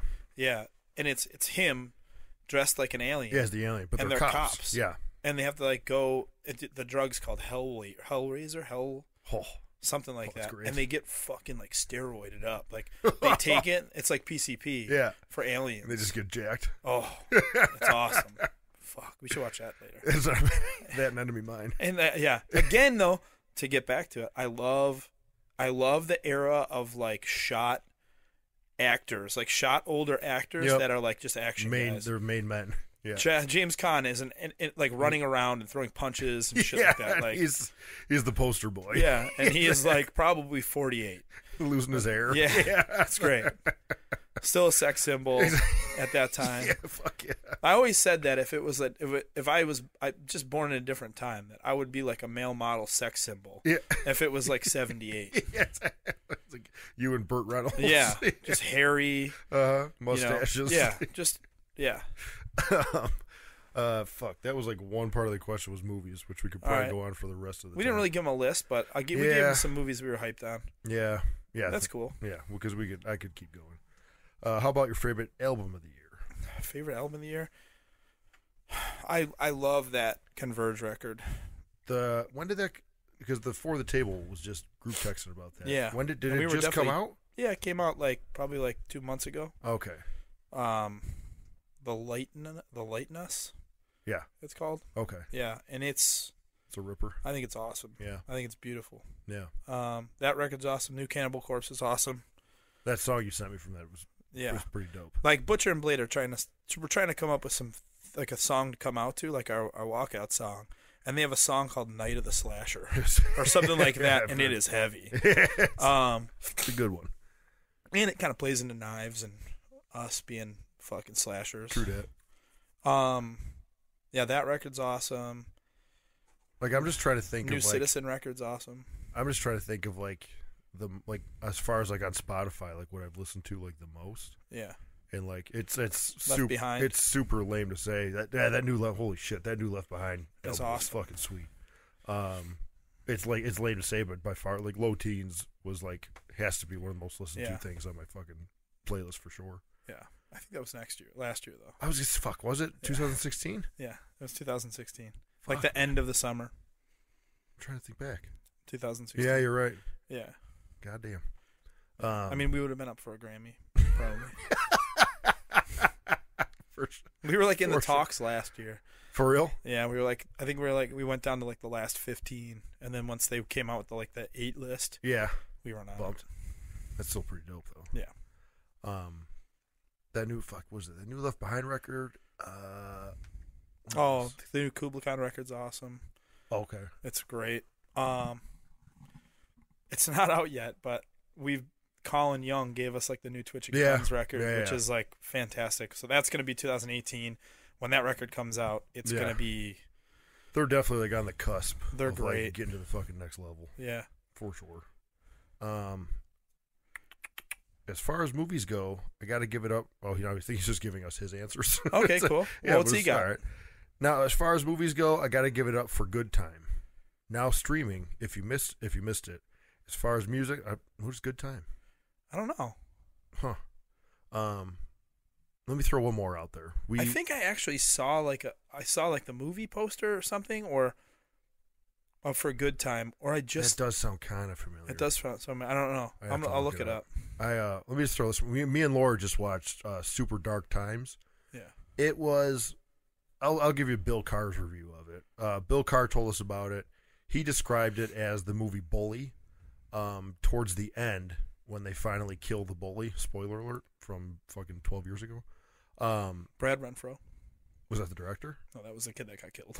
Oh, that's the bully kid? Yeah. He's in other shit, too. Yeah. I think he actually died in real life, though. Oh, for real? Mm-hmm. When they kill him at the end, he's like, as uncomfortable as that made you felt, he said that's how Super Dark Times made him feel the whole time. Yeah. We did just watch it. It's pretty fucking good. Yeah. It's a good indie movie. Good Time, I don't know what that is. And then he also said... Maybe he's talking about Johnny Goodtime coming back for Lucha Underground. Son of Madness. I think that's what it is. As far as music goes, the Idols record slaps. Ariel Pink put out another Mindbender 2. Am I reading that right? Oh, wait. That Ariel Pink record is supposed to be awesome. Yeah? Yeah, I don't... yeah, that Ariel Pink one, Idols record, I don't know what that is. But okay. That Ariel Pink record, I've seen other people talk about that. It's from Clark. Thanks, Clark. What do we got here? Okay. Hey guys, big fan of the show. Honestly, nothing makes me laugh harder. This is also from Christian Courier. I have 2 questions. The first is for Andy. When your dad said the full load line in the E-Tid DVD, was that written for him or was that him just talking? No, that was him just talking. Yeah. You can definitely see the surprised look on my face. It's your reaction that I knew that was real. Yeah. It's funny too because I was dating this girl Kim at the time, and that was the first time her and my parents had met. Oh, really? It was at a show in Rochester, and Kim was the Asian girl standing there, and me and her went to high school together. Yeah. Kim Fuller, shout out to Kim Fuller. Yeah, we went to high school together, and it was really random. We started talking way after high school. Yeah, and then liked each other and just started dating, and we had been going out for a while, and then they that was finally the first met. time you met your parents. Yeah, and talking about how big I was, and then he was like, "Hey, you got the whole full load that night." And my mom was just like, "Come on." Yeah. I think was that what you heard? That's my dad. Yeah, that's what you said after. Yeah, that was not. There was nothing in that. The only things that were written were the things that were painfully obviously. Yeah, written. exactly. I think there was. I'm thinking about the series though. When we did the actual Shit Happens the series. Yeah. When there was actual written things for that, but it was skits. Dumb shit us at a carnival, and then my ice cream falls and I look all bummed. Yeah. And then I think Jordan picks it up and starts eating it off the ground or something. Stuff like that was painfully done, but everything pretty obvious. Everything on Shit Happens was done pretty much on the spot. Okay. And if you guys make merch for the Butcher and the Blade, will they go up to 3XL or as I call it, handsome size? It's pretty good. Thanks for the laugh, guys. Heats on the Ring Brothers. We do have Butcher and the Blade shirts right now, but they only go up to 2XL. Should we tell them about pythons.com and stuff? Yeah, we're gonna try. Basically, we're gonna start doing, not to put Wes or Jesse down on this one, but it's basically to be an all-around Andy Williams website thing. So any type of T-shirt merchandise that I have come up with or I'm a part of, it's gonna be a one-stop shop for that stuff. And then, as a power sell, we're all gonna come up with some stuff on the side that's basically, it's just going to be under the Pythons name. Yeah.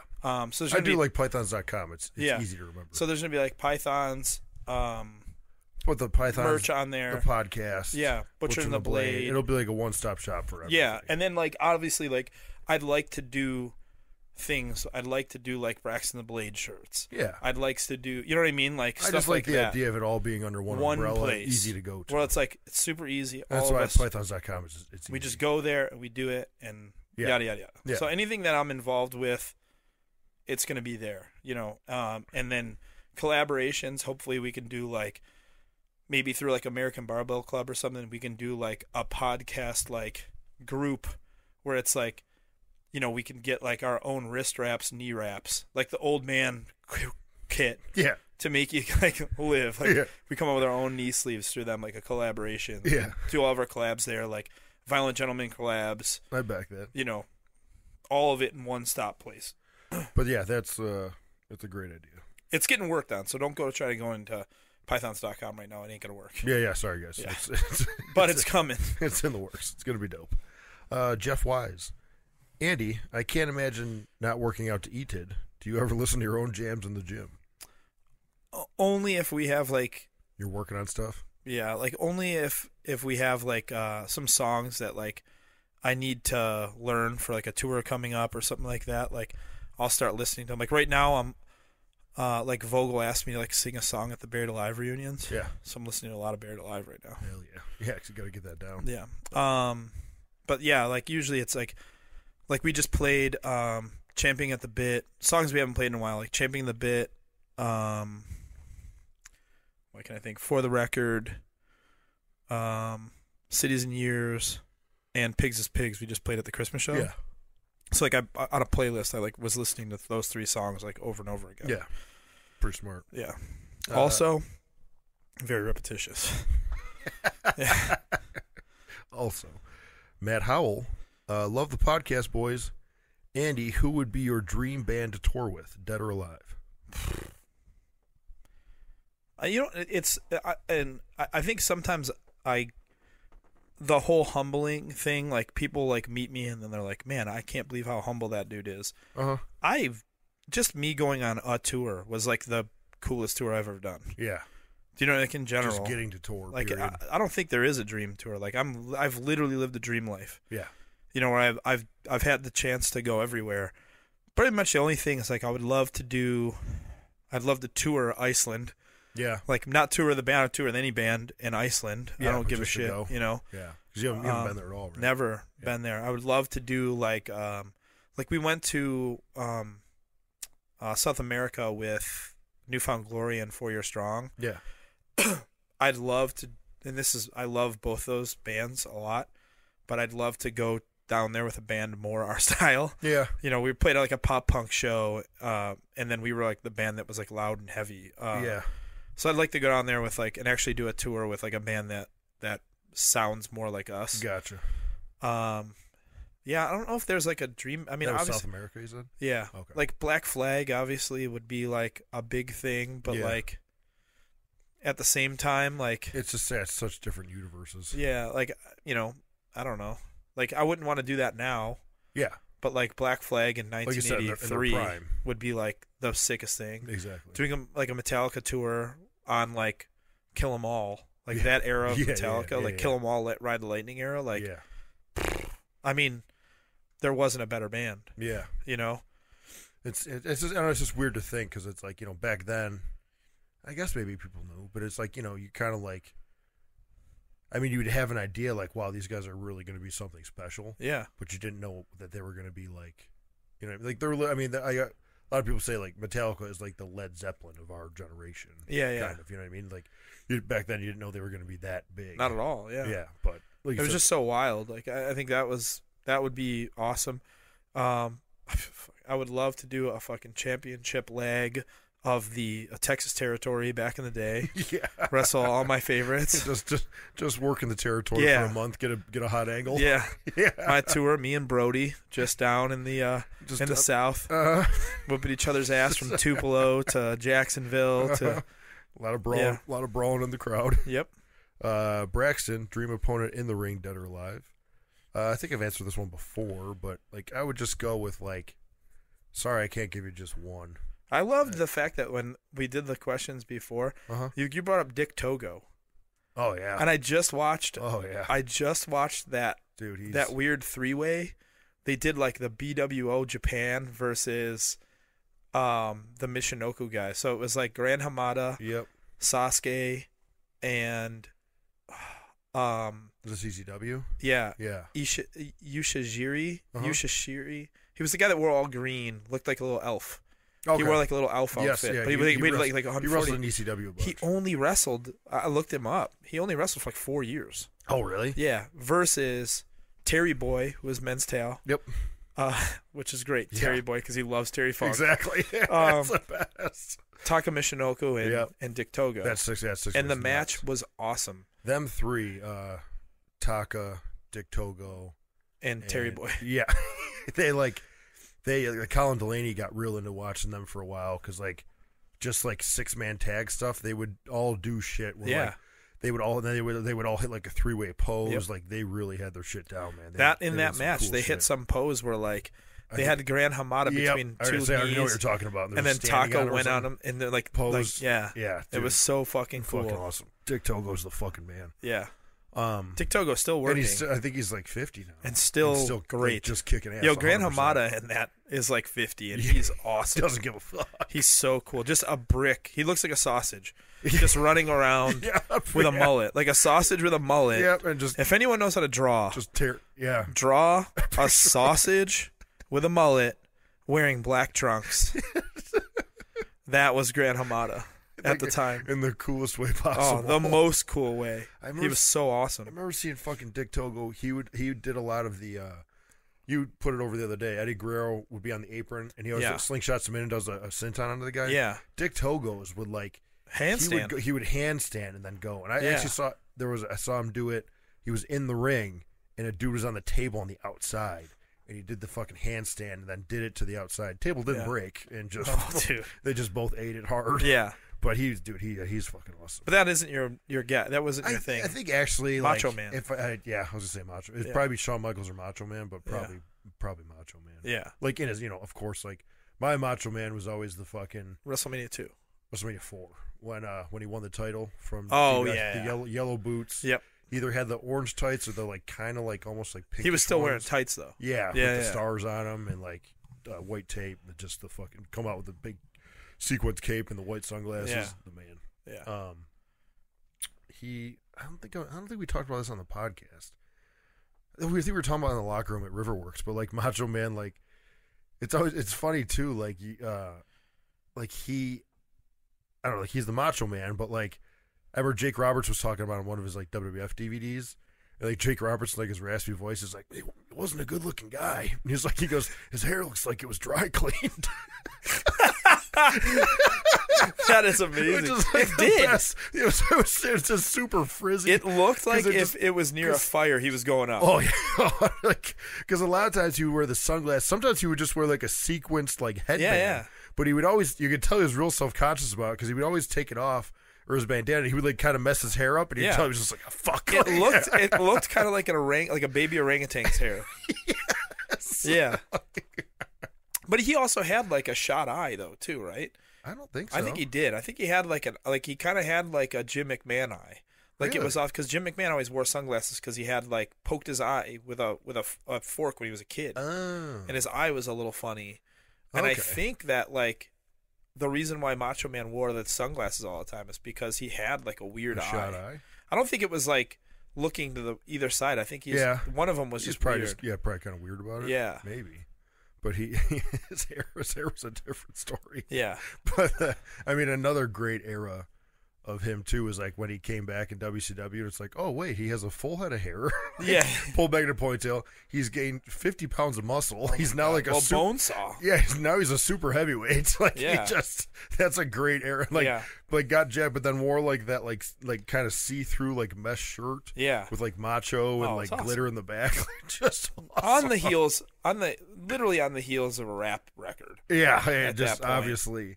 He did the one time he came back and did a promo, like had 2 girls with him, of course, and then he had like a full like a bright like fire engine red sequin suit on, like red pants, matching red jacket, no shirt underneath, big white sunglasses, and like a big red like top hat. He looks fucking phenomenal. Yeah, of course. I liked like Old Gray, like right before he died, like Old Gray. Macho Man yeah. Looked awesome. Yeah, that's when like because he like they said he got like remarried and like that's. You can tell, like that's when he finally admitted, like, okay, like I'm done, like I'm not gonna, I don't need to be gigantic anymore. Yeah. Like I'm growing my gray out. And he was, I remember, like I worked Lonnie Poffo at that time, and he told me like that's what Macho Man was doing, like just like voiceover stuff, and like he was remarried and he was real happy and just like chilled out. Which is such a bummer. Yeah, it's weird how they say too, like he I mean, like, I don't know. I guess Hogan tends to lie a lot, but Hogan Yeah. said he ran into Macho Man at the doctor. They went to the same doctor, Yeah. and Macho Man was there for something with his mom, and he was so freaked out about like something being wrong with his mom. And the doctor was like, "Hey, Randy, like, let's check you out while you're here too." And he was like, "No." He's just all worried about his mom. Yeah. And what he died from, if he would have just gotten checked out, it could have been taken care of. Oh, that you know what I sucks. mean? Yeah, it's such a bummer. What was I gonna say about him? Oh, to bring that up, like him going like real. Yeah. Like I love David Letterman's new look. Oh yeah, Because he was just like he was real out. going Yeah. away.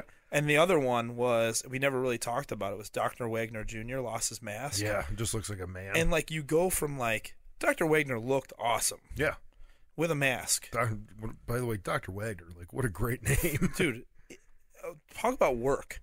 Like just an ass whooper. Yeah. Like actual feared man. Yeah. Like feared luchador. And then when he took his mask off, you see why. He just turned into Tim Roth from Planet of the Apes, the Planet of the Apes with Pretty much. whatchamacallit? He was like Caesar from Planet of the Apes Yeah. with Mark Wahlberg. Yeah. And I mean, like, there's scary pictures of him with like his hood up, Yeah. like looking, like He's peering like through the Emperor or ropes something. and shit. Because like he's got like kind of like they always said about like Stone Cold, like his eyes, like his piercing eyes. Yeah. He kind of has those like crazy eyes too. Dude. It's like, And I mean, talk about like evolving. I'm not into dudes, but he's just a silver fox.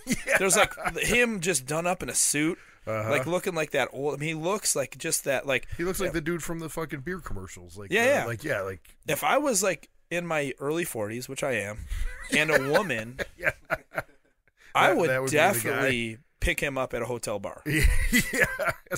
You know what I mean? Like I would be like, As he shit, was that guy looks as he was great. sipping whiskey with like a beer Yeah, chaser. because you know he has like a sick. I gotta put over Vince Valor's like gear. Okay. Vince Valor is always iced up. Vince Valor is 100%. the Iceman. It's the Iceman of Buffalo. The Iceman Vince Valor.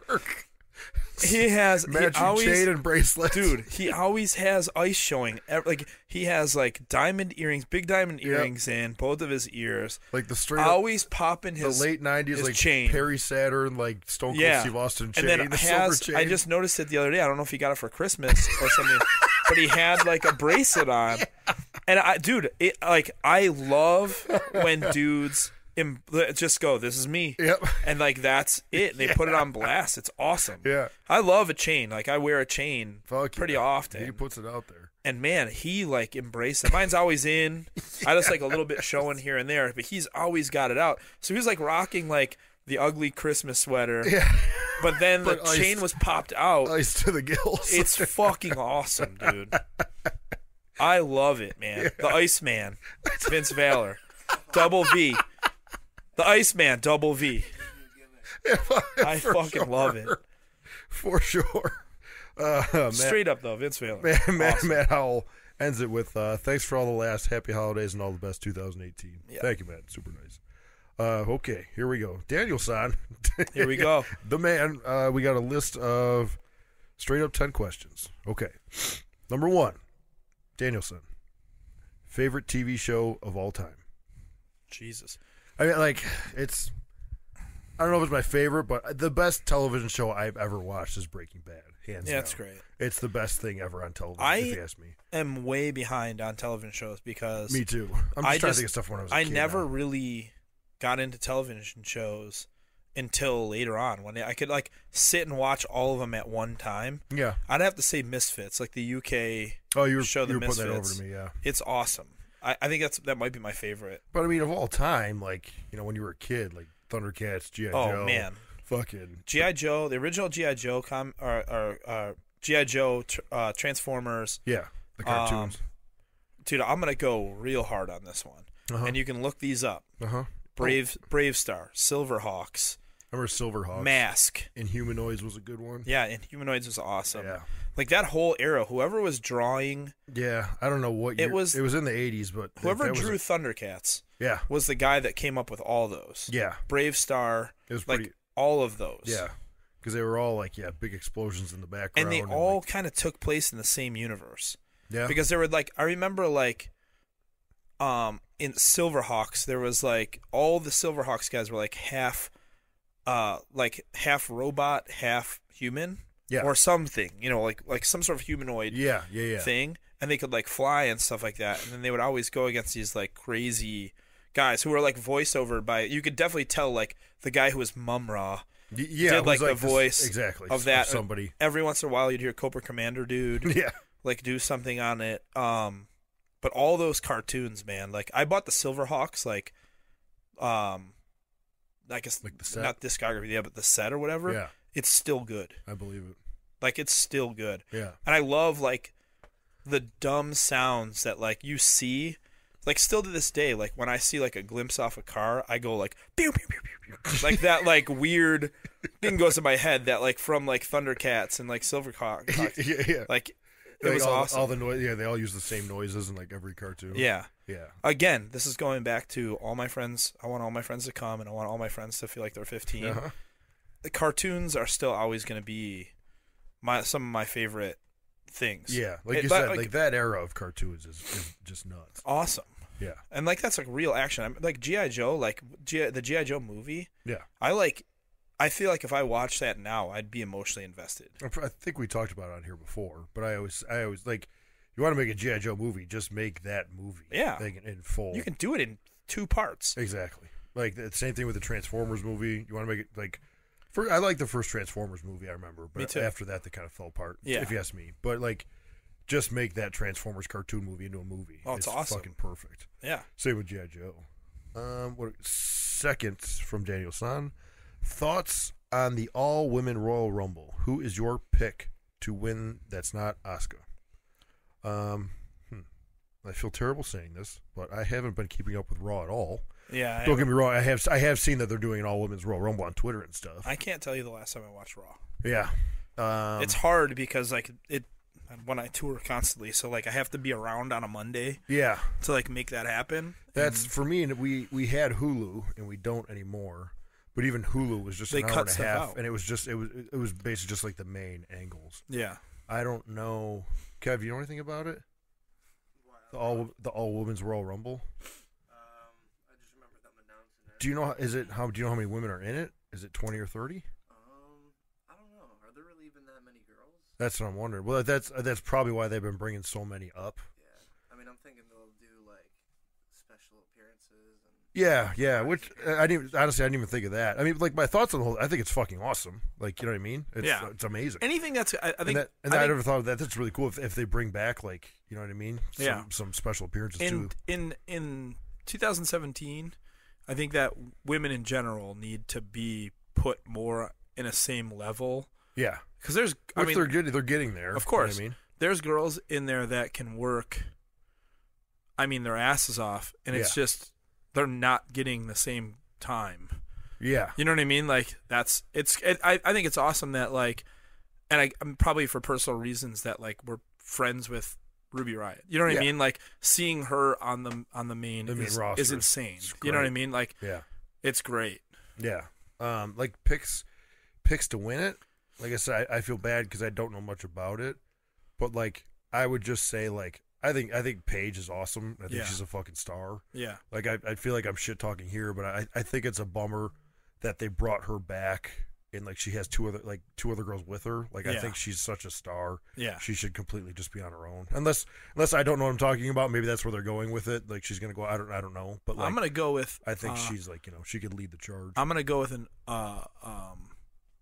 an outside the box. Yeah. Bull Nakano comes back. Yeah. And Bull Nakano takes it. Yeah, Only because she is wrestling again. It looks she really is good. the biggest babe ever. Yeah. And Bull Nakano comes back. In it, the shit out of somebody. She just beats the shit out of every girl and pins them all at the same time and then throws them out. She comes in at like number 11 and just cleans house and continues to win the whole thing. It's a great pick. That's my pick. I like it. Number 3 from Daniel San. You guys talk a lot about older matches in wrestling. What do you feel is the biggest thing lacking in wrestling today when compared to older matches? I think story. I think like they definitely could tell more of a story. I just listened to the new Laps Fan just covered that podcast, The Laps Fan. If anyone hasn't listened to it, it's pretty awesome. Like they basically pick pay-per-views out of a hat and then they like Yeah, they they watch watch it the and then pay-per-view. discuss it. Which I feel like at one point in time we should do that with a movie. Oh, fuck. I think we should do a podcast where we watch a movie and then literally tell the people before, watch this movie, Yeah. and then we all talk about We it. could get by the way, me and Andy are burping so much because we just ate like a huge turkey dinner. Yeah. Like a leftover turkey dinner. Just had some leftover turkey, we went ham. I went ham because I ate a lot of ham. We went ham for real because there was a lot of Yeah. and stuffed shells. But yeah, we actually have like, I think we should have like people vote on what movie. Be awesome. Yeah. And then just fucking, But they just covered the Chi-Town Rumble. my favorite match of all time. Ricky Steamboat versus that. That's my favorite Steambait. match, yeah. I just said my new guy. My name's Dickie Steambait. If you The were drag. The drag Dickie If you were Steambait. trying to act like you knew what you were talking about and just kept saying that, like Dickie Steambait was really, if his story was a little better. Yeah. So they did that one like a month ago, and then they just covered the second. It was someone's probably at home like, God damn it, it's Yeah, this one. for Blah, sure. blah. But it was the second match after Steamboat wins the title at Chi-Town Rumble. Yeah. It's the 2 out of 3 falls match. Okay. But it's a 5-star match. Yeah, it's fucking, again. it's unreal.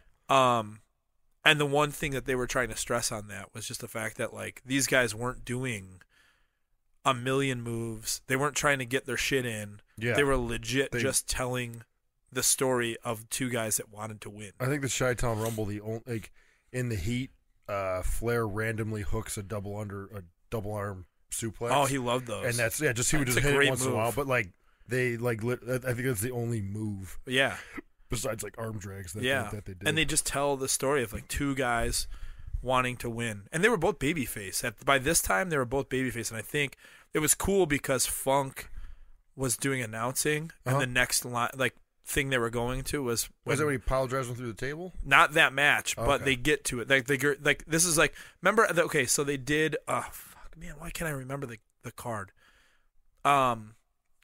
But they were doing this thing. It was like the first time they did. It was like a Clash of Champions or something like that. But it was the first time they did it, and they brought all the dudes. It was the first match that was WCW. It was the first Okay. pay-per-view, and it was the same day as WrestleMania 5. Okay. But it was the first time they were actually calling it WCW. Yeah. And it was the NWA title Yep. that was still online. So they brought back all these NWA guys. So like Lou Thez I was remember there. this, yes. Buddy Rogers was there. Yeah. Like they brought all these dudes back. Well, they brought Funk back. Yep. And then they gave Funk the mic to commentate during that match. Yeah. And Funk's like, they smash it out of the park on the commentary Yeah. where they're knocking it out of the park. Like, I think the commentary would have been different. Him and JR would have been different. That match probably wouldn't have been 5-star. Yeah. But they were telling the story as it went. They were like narrating this like story of 2 guys just trying to win. Yep.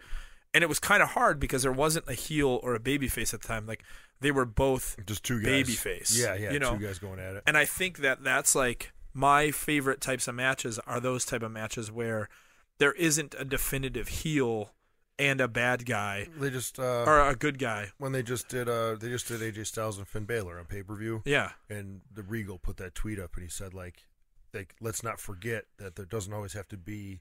Yeah. You know what I mean? There is a story. There's no such thing as a cold match. Like every match, there's the story of 2 guys are trying to win, and the Yeah. winner's going to make more money. Like I'm going to say this right now because we talked about it on the way. Yeah.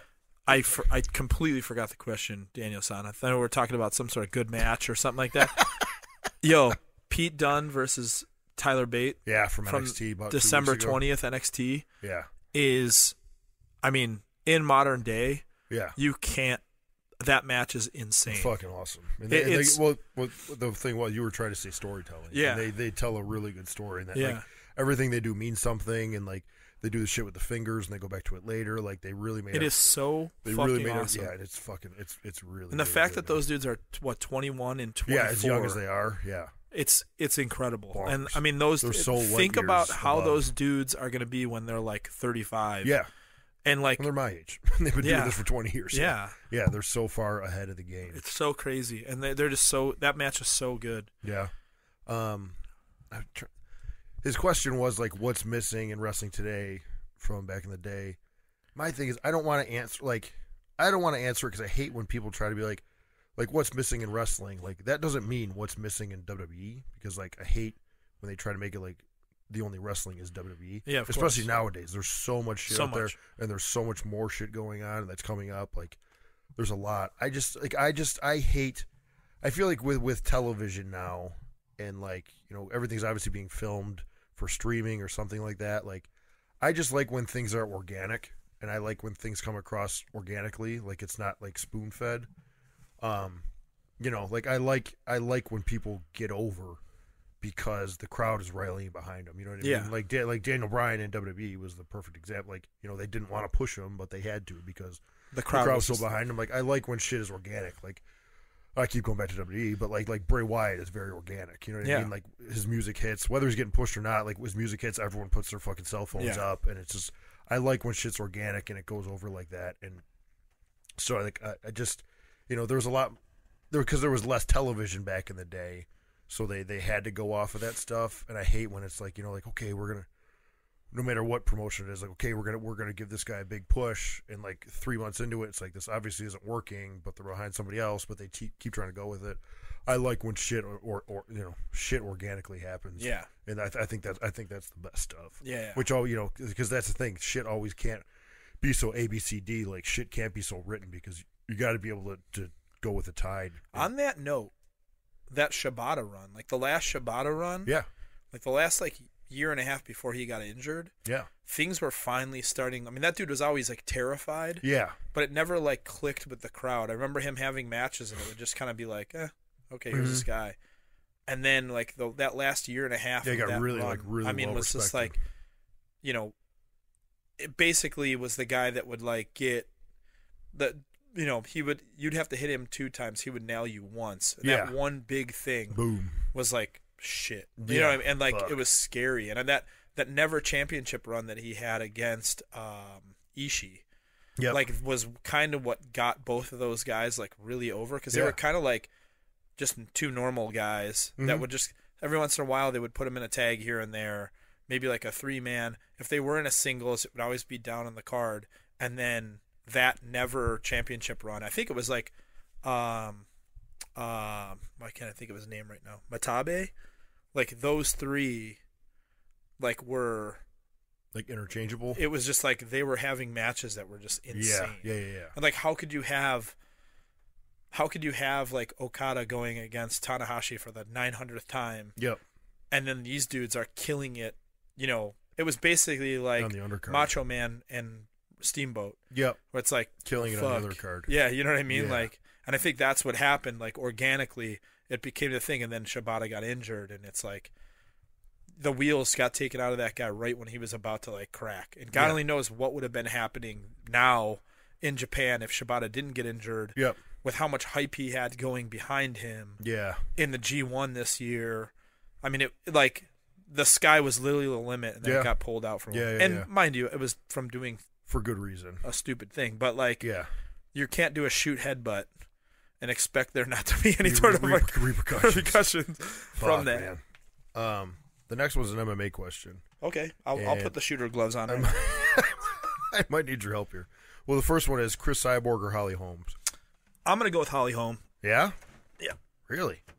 I'm grabbing my water right now. That fell. That was like that big weird noise. But yeah, I'm gonna go Hollywood Holm. Hollywood Holm. Listen, all right. You got the drag, Dickie Steambait, and Hollywood Holm. Imagine if she just came out as Hollywood Holm. Also, she's just real gimmicky.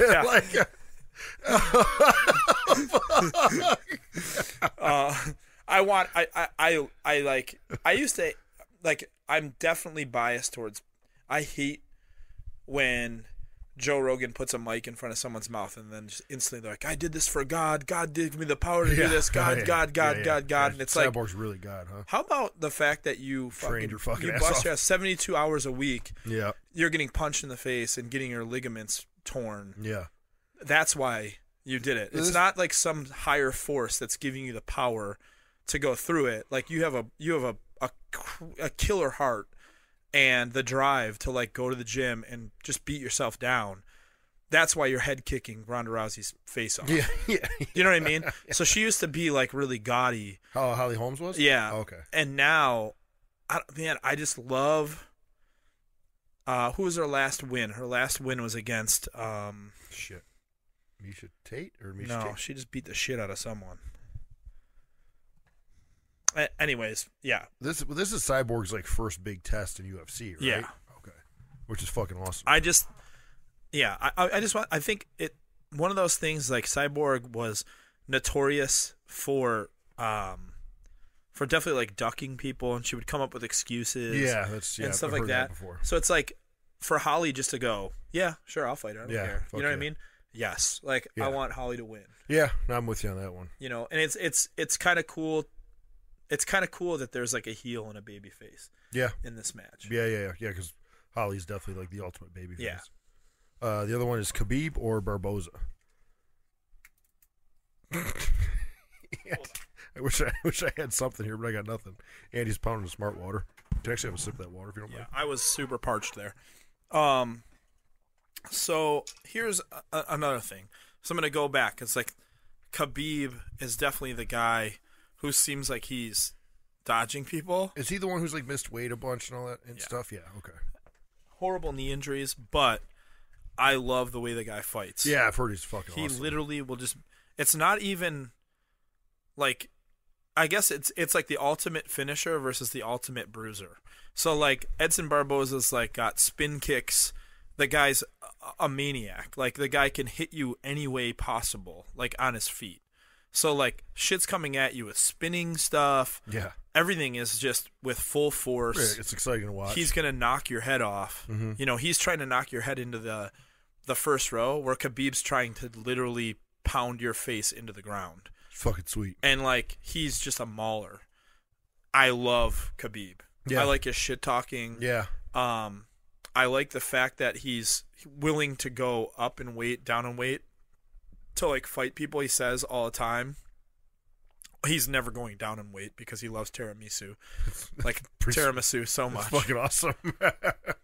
I back him on that one. You know, his kidneys shut down in his last fight. Yeah, that's the one I remember. And he pulled out of him versus Tony Ferguson. It was like a huge fight. I mean, that's the fight I want to see so bad. Yeah. And it sucks because like Conor gets a lot of attention, and there's a lot of cool fights that I'd like to see Conor fight, and Tony Ferguson is one of them. Yeah. But I really wanted to see Khabib versus Tony Ferguson. Yeah.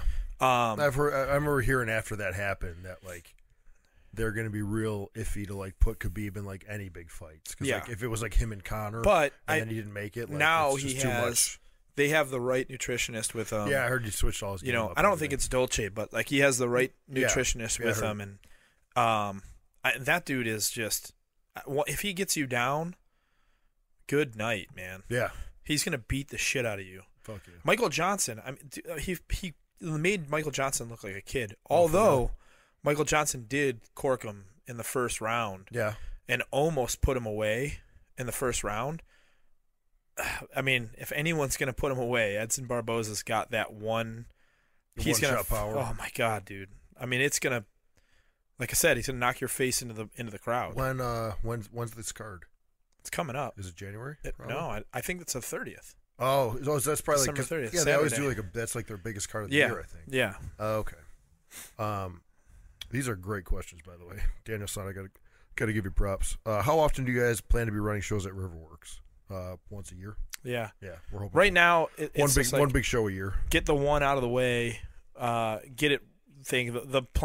The plan is to get a downtown Buffalo show. Yeah, but wherever we can do it. Yeah, Riverworks would be like the big show of the Yeah, year for that's Buffalo. our mania. Yeah, fuck yeah. What are your thoughts on Jericho versus Omega?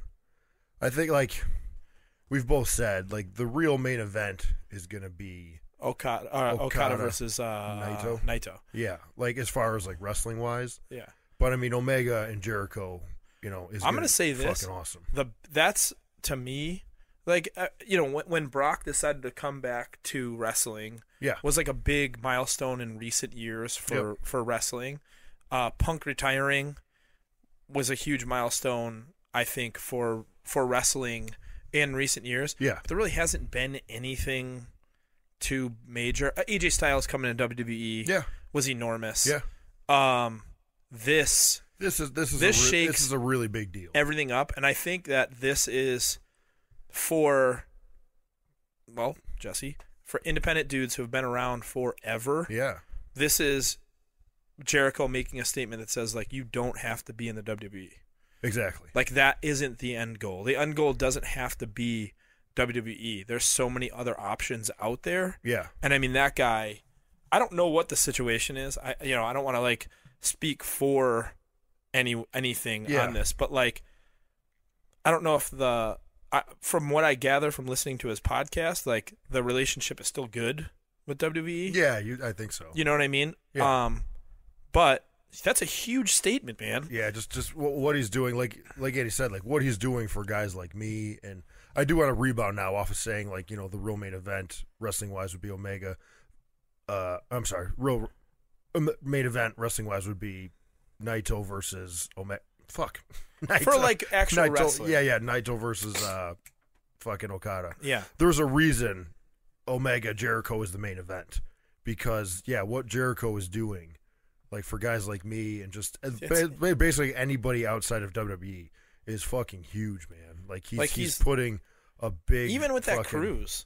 Yeah, I mean, he's taking exactly. a chance. He's taking ROH on that cruise. Yeah, so like fucking awesome. For him to literally make choices like that is insane, man. You know what I mean? And like on his podcast, like to put over that guy's career on his podcast, like he doesn't just do WWE guys on that podcast. Oh no. So like he's got millions of listeners going to him, telling you, hey, there's more out there. Yes. And exactly. for anyone opening people's eyes to different stuff. Because that's where he came from. Like, that's why that's before that was his story, was before he got to WWE, he did all these other things. Yeah.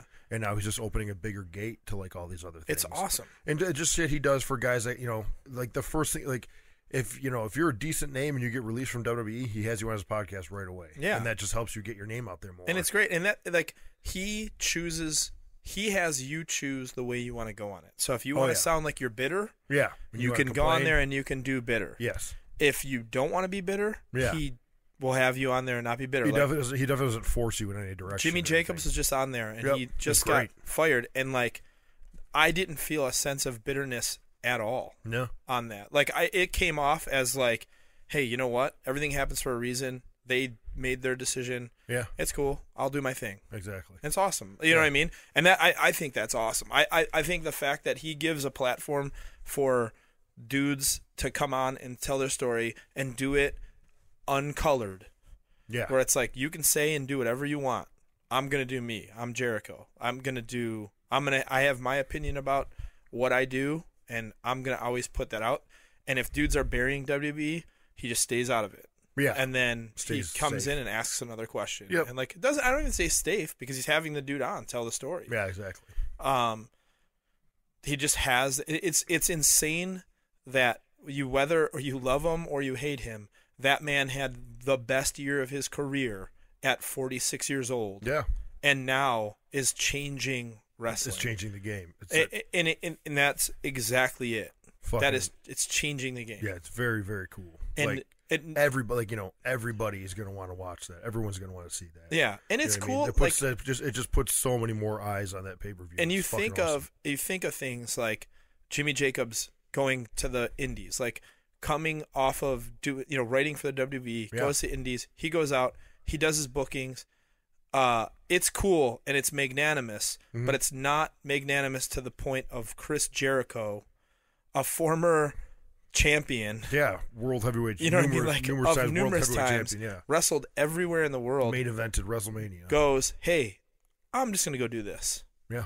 Because, and he's the guy putting. He doesn't have to. No. You know what I mean? He's putting Kenny over as. I mean, he says it all the time. He's like the one wrestler in the world that everybody's talking about is Kenny Omega. Yep.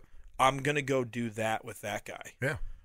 Can you imagine? We're both from Winnipeg. Roman Reigns doing that in the middle of like one of his best runs. Yeah, exactly. Like, you know what? I'm out. I'm gonna go do this. Yeah, I'm gonna go do something real. It's crazy, dude. Like it just is insane, and that literally changes wrestling. I think it's awesome. Yeah, legit. That's like you said. It's changing wrestling. Yeah, like that's just, as a whole. Yeah, as I kind of touched on it earlier, it's just like, a lot of people a lot of people think WWE is wrestling, and there's so much more out there. Yeah. And he's just opening the world to that. And that's the thing. Like, okay, January 4th, he's going to be wrestling on January 4th for New Japan Pro Wrestling.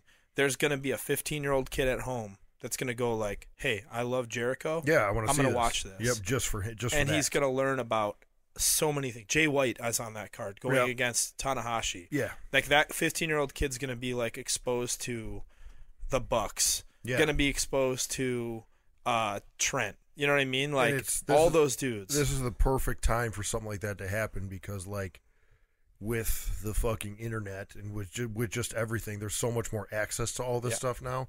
That's, there's ways for that 15-year-old kid to watch that. Exactly. Get New Japan World or whatever. It's insane. When I was 15 years old, the shit I had to go through to watch anything, a Kenta Kobashi match, was insane. Yes. Like, I was watching scrambled nipples to get a tug in. And the same thing, my wrestling boner, I had to, like, wait 4 weeks for a Kenta Kobashi Masawa match. VHS tape. To come in the mail. That you had to order off some weird magazine. Yeah. But so, our thoughts on Jericho Omega is it's a big fucking deal. Yeah. It's going to be fucking awesome for wrestling. Best movie of 2017. We already talked about that. Yep. For Uncle Braxton, what is the story about your dog and this growling gimmick? Oh, I just take Instagram stories all the time of Hogan growling at me because he's I just bug him on a constant basis. Sometimes though, Hogan seems like he's just already annoyed. I show up to your house and Hogan barking, a lot of growling. Yeah, just instantly growling at me, and like I haven't done anything. And then 2 seconds later, he's like knocking my hand to help him play with something. Yeah, it's like I think it's like. Because Laura raised him, so he's real more prone to girls. Yeah, he likes girls a lot more. Yeah, and I think he thinks when he sees like guys like us, because I just play with him and wrestle with him constantly. Yeah. So like, I think that's what he thinks of us. Yeah, he's like, oh, I got to growl at this guy and he'll throw my ball and all that kind of shit. He doesn't do this a lot. But he got like real humpy with like Puff's arm when he came over the other day, and then one of the weirdest ones was like he doesn't get humpy ever. Yeah. And the only other time he did that was when Greg Iron stayed over, and it was on Greg's bad arm. He was like obsessed with Greg's bad arm. Yeah. And was trying to get at it. I gotta say this. Greg openly laughed about. Yeah, I gotta say this about Puff though. Like, I see more affection towards Puff than I see about any other human being. So just in general. Oh, from everybody? Yeah. Like, sometimes I just hug him. I can just be standing there and I just hug him. Today, we were, like, waiting for you to come back to the gym to give you your Christmas gifts or whatever. Yeah. And, like, it was just me, him, and Danny Garcia. And we're, like, sitting there and, like, I was like rolling myself out. I was like, we were in this functional room that they have at Reps. Yeah. And I'm like rolling myself out or whatever like that and just talking. And then I kept like talking about with Danny. I was like, dude, you got to watch this. We just watched for you guys at home. If you guys want a little take home test, watch Conan versus Eddie Guerrero. From Uncensored 96, and then the match right after is Fit Finley versus William Regal, and I posted that on my Twitter. Yeah, Fit Finley. Well, I can't say that. To you, that's like the perfect wrestler. Yeah, without William Regal had a lot to do with that match. Oh yeah, sells his ass off. But Fit is so good in that match. Yeah, he's so good in that match, and it gets a little long, like for sure. There's a couple of sections I would have took out, but like. But like it was awesome. His entrance in the beginning is just fuck. So I was, we were talking about those matches and then showing like Danny a few things out of the match or whatever. Yeah. And then we just stopped talking about it, and then Danny just goes over and just hugs. He was just literally just cuddling. Oh, I've seen him do that before. Yeah, like just holding Puff. And Puff's just sitting there like no selling it, like much. when like little kids are around dogs, like a big dog will just be sit there, and then like a kid will come up and just like hug him, and the dog's kind of just like sitting there. Yeah, just kind of accepts it. Yeah, exactly. Like that's what Puff was doing, and Danny was just holding him, and it was like I wanted to do it too. Like, like dude, okay? Puff's a real big kid, and when you go to like a recliner chair movie theater with him, if you don't get the one that has the double arm, he always pulls the arm up. So if you're in that, you're just sitting on a couch with Puff. So like That's a last good night point, when yeah. we saw Jumanji, like my arm was just resting on Puff, and like I was kind of like on his leg, like holding his leg, and then like for people to see that, like I'm a big dude, and I'm just sunk into this man. Yeah, two bears, and it just, feels like, nice. But like when we saw Star Wars the first time, yeah, I fell asleep, and I think the reason why I fell asleep because I just was on Puff. so comfortable. I was literally on Puff, like I was out cold. I did want to tell this. We saw Star Wars, and we ended up getting stuck in the fucking front row off to the right, which was horrible. I'm never doing that again. No. It was me, Puff in the middle, and then Andy. And Puff had this like kind of like big, gigantic like pullover like hoodie on. Yeah. And I noticed that he kept putting it over his nose, like over his face. I thought he was just doing it because it was like baggy. It was like a comfort thing. And then like movie ends, like credits rolling, like we all like put our recliners up, and you just sit up, and you're all like fucking groggy looking, and you're like, I fell asleep like 4 times, and I farted like 15 times. Yeah. I was farting. Puff was doing that because you were farting the whole movie. And it was like, because I remember like I had like post Christmas show like meals that were just awful. Yeah, just I was stomach eating in dog shit a lot of different directions and just farting, and poor Puff was catching the wrath. It was awesome. 100%. It was very cool. All right, we're almost to the end. Yo, Danny Garcia said that he made Nicometti fart the other day in a head scissor. Like he had Nicometti in a head scissor and he farted, and Nicometti got up and had to throw up. He went outside and puked. Yeah, I wasn't so there, but funny. I heard about it. Pretty bad. Any chance of hooking your good brother up with a can of Bang next time you're here? I can't find it anywhere in all caps. We do usually, because Daniel sounds Canadian. Yeah, and Danielson, I'm going to say this. We have to specify. I feel like we have to, like, as a chairman, we have to like be a board of chairmans to discuss what flavor we bring you, because it's a very subjective thing. Like we have to basically sit down and hash it out as to what the best flavor is for someone to taste for the first time. Yeah. Because it's subjective. Like, I don't mind the root beer. You don't like the root beer. Yeah, but you're not like a root beer guy. I feel like root beer is such an acquired taste. I'm just saying, in general, Yeah, like you can't give him a champagne. Like if we give him a I've champagne, still never even had it. that would be weird. To me, it's black cherry vanilla and Star Blast are like you can't miss. Like everyone's. See, I was saying cherry vanilla. Yeah. Cherry vanilla is like very basic. Yeah. The Power Punch is very basic. Yeah, it's good. That was like a little strong though, isn't it? Mm-mm. I had one today. It was nice. I think I'm thinking of cotton candy. Yeah. Oh, cotton candy is just sugar. Yeah. That's like Star Blast to me, and black cherry vanilla. Like those are the two go-tos. Yeah. Like pina colada is super good too, but like, Yeah. I feel like that's like a special occasion or something. Of for course. some reason. Yeah. Oh, yeah. Yeah. It came out later. Like right now, the purple guava one. Puff said it sucks. Yeah, but Puff also said that the peach mango one sucks. That's true. That's why that's why you got to go chairman of the board. You got to go with like a board of chairmans. Is that a thing, right? Chairman of the board. Well, that's just one guy, but like there's got to be a board. Chairmans of the board. Yeah. Yeah. The Bang board. Do your research there, Daniel-san, and tweet us. And the next Smash Show, we can bring one up for you, no problem. I have right now, Daniel-san. I just gave Jesse a cases of Star Blast. Yeah. I have a case of pina colada. I have a case of root beer, and a case of peach mango. Okay. I have half a case of the Power Punch, and I have one citrus guy. Just chilling at the house. I haven't drank the citrus probably got yet. more coming in about 2-3 weeks. Well, yeah, every 20 days I get a shipment of two cases. So, I don't even drink that much of it. It's impossible to drink that much. Like, you would die. We'll see. I'll put that to the test. It's like that episode of Entourage when like the accountant's like getting on them for all their spending. Yeah. And his brother Johnny Drama's like real into fitness. Yeah. And his accountant's like, your brother spends $4,000 on supplements. No one can take that many supplements and fucking live. Like, what is he buying? Like, yeah. So, but yeah, well, let us know, Daniel. Man, if I did an expense report on what I spend, I hate myself. Your accountant would be furious. I hate myself. Last one. On paper. Ooh, I like this already. I already like it. I just want to say it again. Daniel-san, these are amazing questions. Deadliest wrestling move that gets overused, not as a finish, but should be. Deadliest move that gets overused, and it's not a finish. I mean, it should be. I'm going to say that there are some dog shit finishers out there. Yeah, You got finished. How many times did you wrestle Boogeyman? once. I thought you wrestled him more than once. No, I just thought you wrestled him like twice. once was enough. Yeah, once was. He finished you with a body slam. No, the splash off the top. Oh, okay. Kill you on Didn't that? he have a body splash though?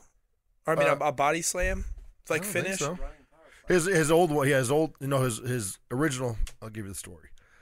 His original finish was he would pick you up in like a choke, and then either split leg or like drop you down. Okay, kind of like He a was- sky high almost. Yeah, he was getting ready to go into a big program with Viscera. I think Viscera ran in at the finish of our match. Yeah.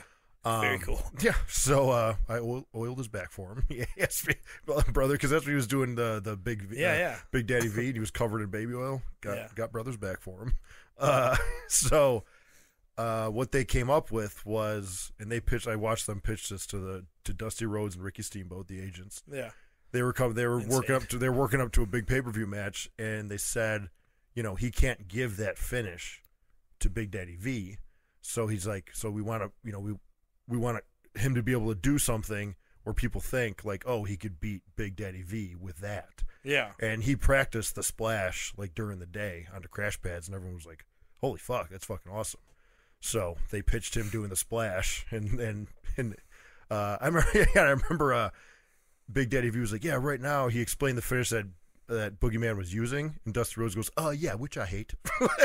Dusty just hated his finish, so they were all about him doing the splash off the top. Okay. I think anytime a guy has something that looks like a body slam Yeah, is the worst. that's like On paper, the world's strongest slam yeah is such dog shit. yeah for a finish. Yeah, But it makes sense, I guess. for a big guy. But yeah. it is just I like it when like Mark Henry would do it where like he has the guy almost in like where he's gonna like do a fall away where he would pick him up and then slam him down. But like Al Snow does the snowplow, which when it's hit 100%, it looks awesome. But if it's even off the littlest bit, it just looks like a body slam. So it's like kind of risky waters. I'm going to say this, Daniel-san, because you've seen me wrestle numerous times.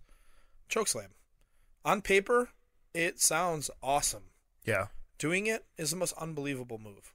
Yeah, picking For someone, me, picking it's just someone like you up can't with pick one someone arm. up with one arm. You can Except throw for if you're 911, apparently, because he was just throwing dudes around with or one the arm. Undertaker. But it's such a dog shit move. It really is horrible.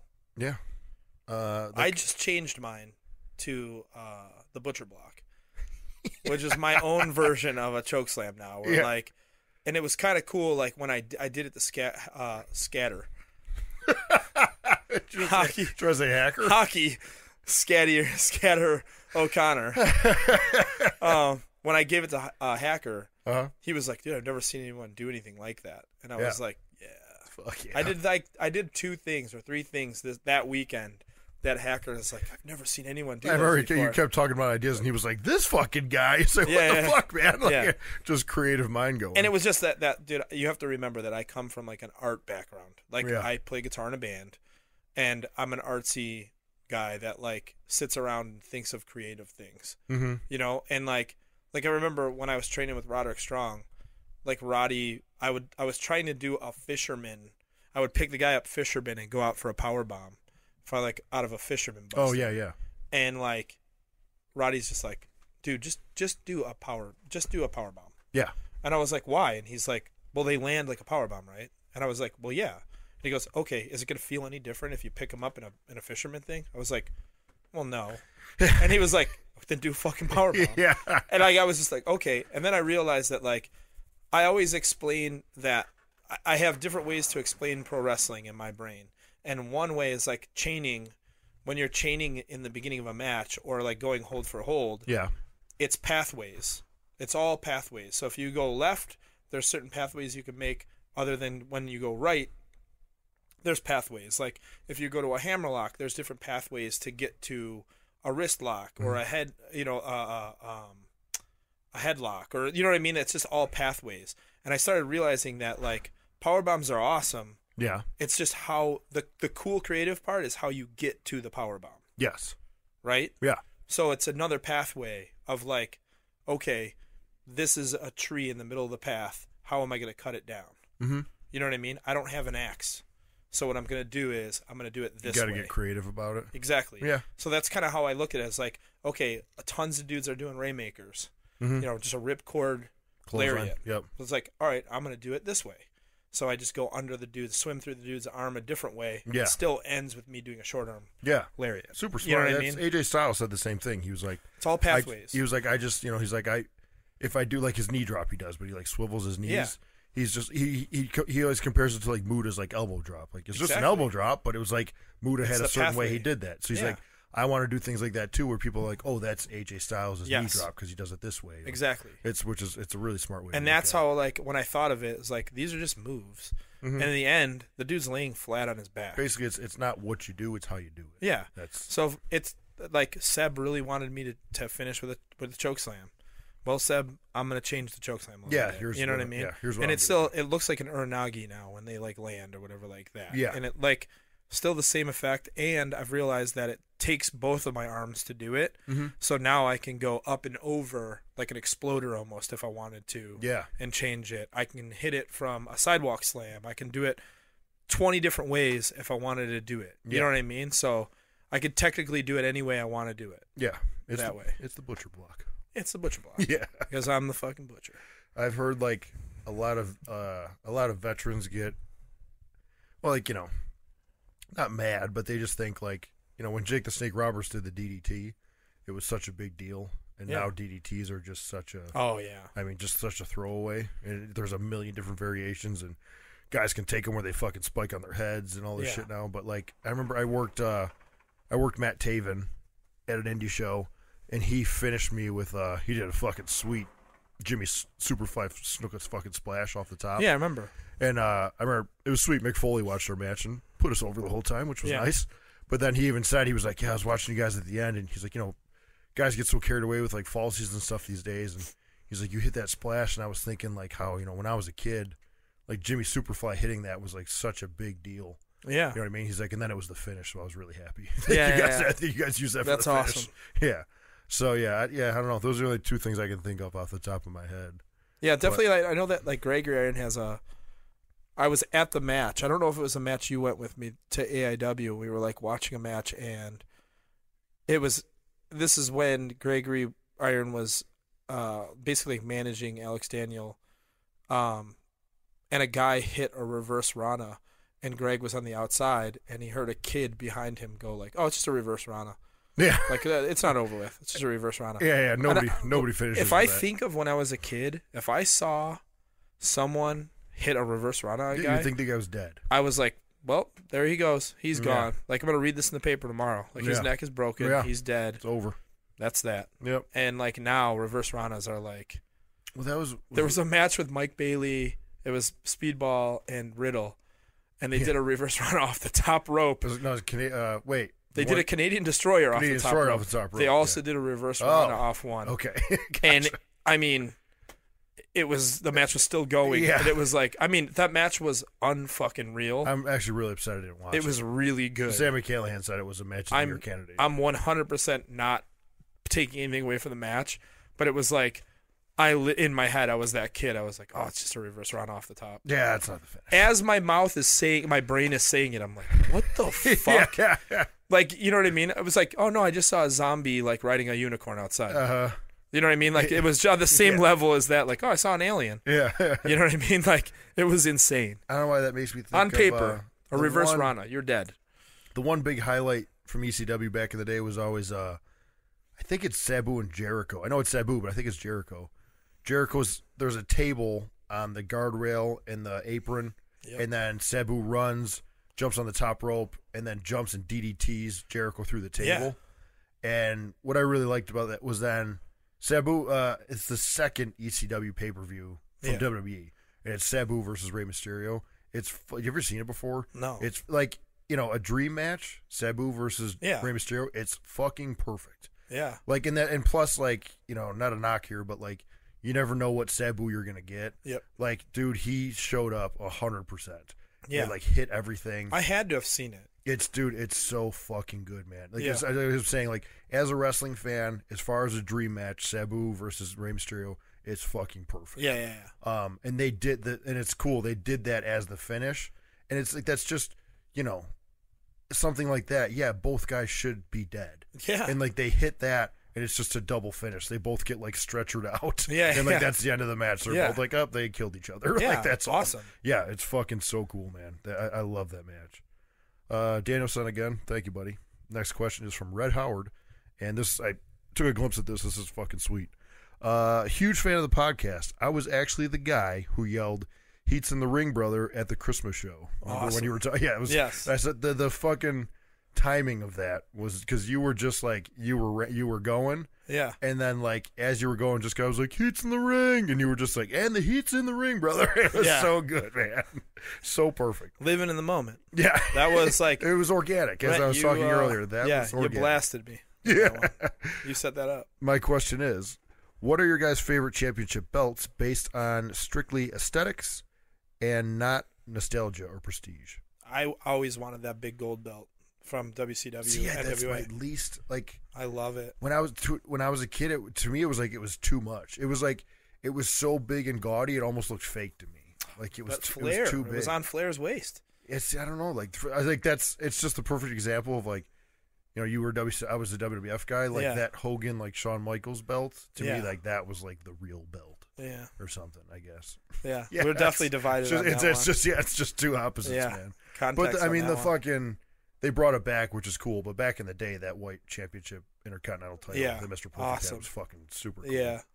Well, I always thought like it was funny too, like because that always was the setup. Like basically, the guy who had the intercontinental back in the day was the next guy. Yeah. And like I always wish that they would go back to that. I kind of always had that opinion about that too. Yeah. So like I just, it's funny because you look back and you're like, oh yeah, that makes a lot of sense. It almost was more prestigious to me than the actual WWE or WF title. Yeah. Because it was just like, oh, okay, like, yeah, it's going to go to Hogan, and then he's going to go against someone, and then 2 months later, he's going to get it again. Win it back, yeah. Yeah. Yeah. Where that Intercontinental, it seemed like those dudes were like wrestling to win.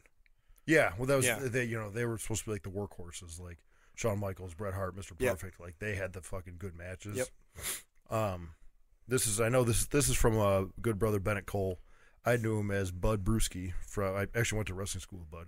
Yeah. He's a PWR brother now. Not a question, just an FYI that although it's only one sentence, Chris Jericho gives the Gambler props in his new book, No is a 4-letter word. He mentions having a good match with him at the beginning of his WCW run. It popped me and made me immediately think of Andy. So I wanted to drop that shinfo on you. Keep up the great work, guys. BC. I love that. That's fucking perfect. Yeah. Super cool. Well, you can tell because his work is awesome. Watch the match versus him and Glacier. Yeah. It is fucking great. It's so cool. Okay. Hey, brothers. Just like this is from Matthew Sandelman. Hey, brothers. Just like Aleister Black had Code Orange and the singer from, how'd you say that band again?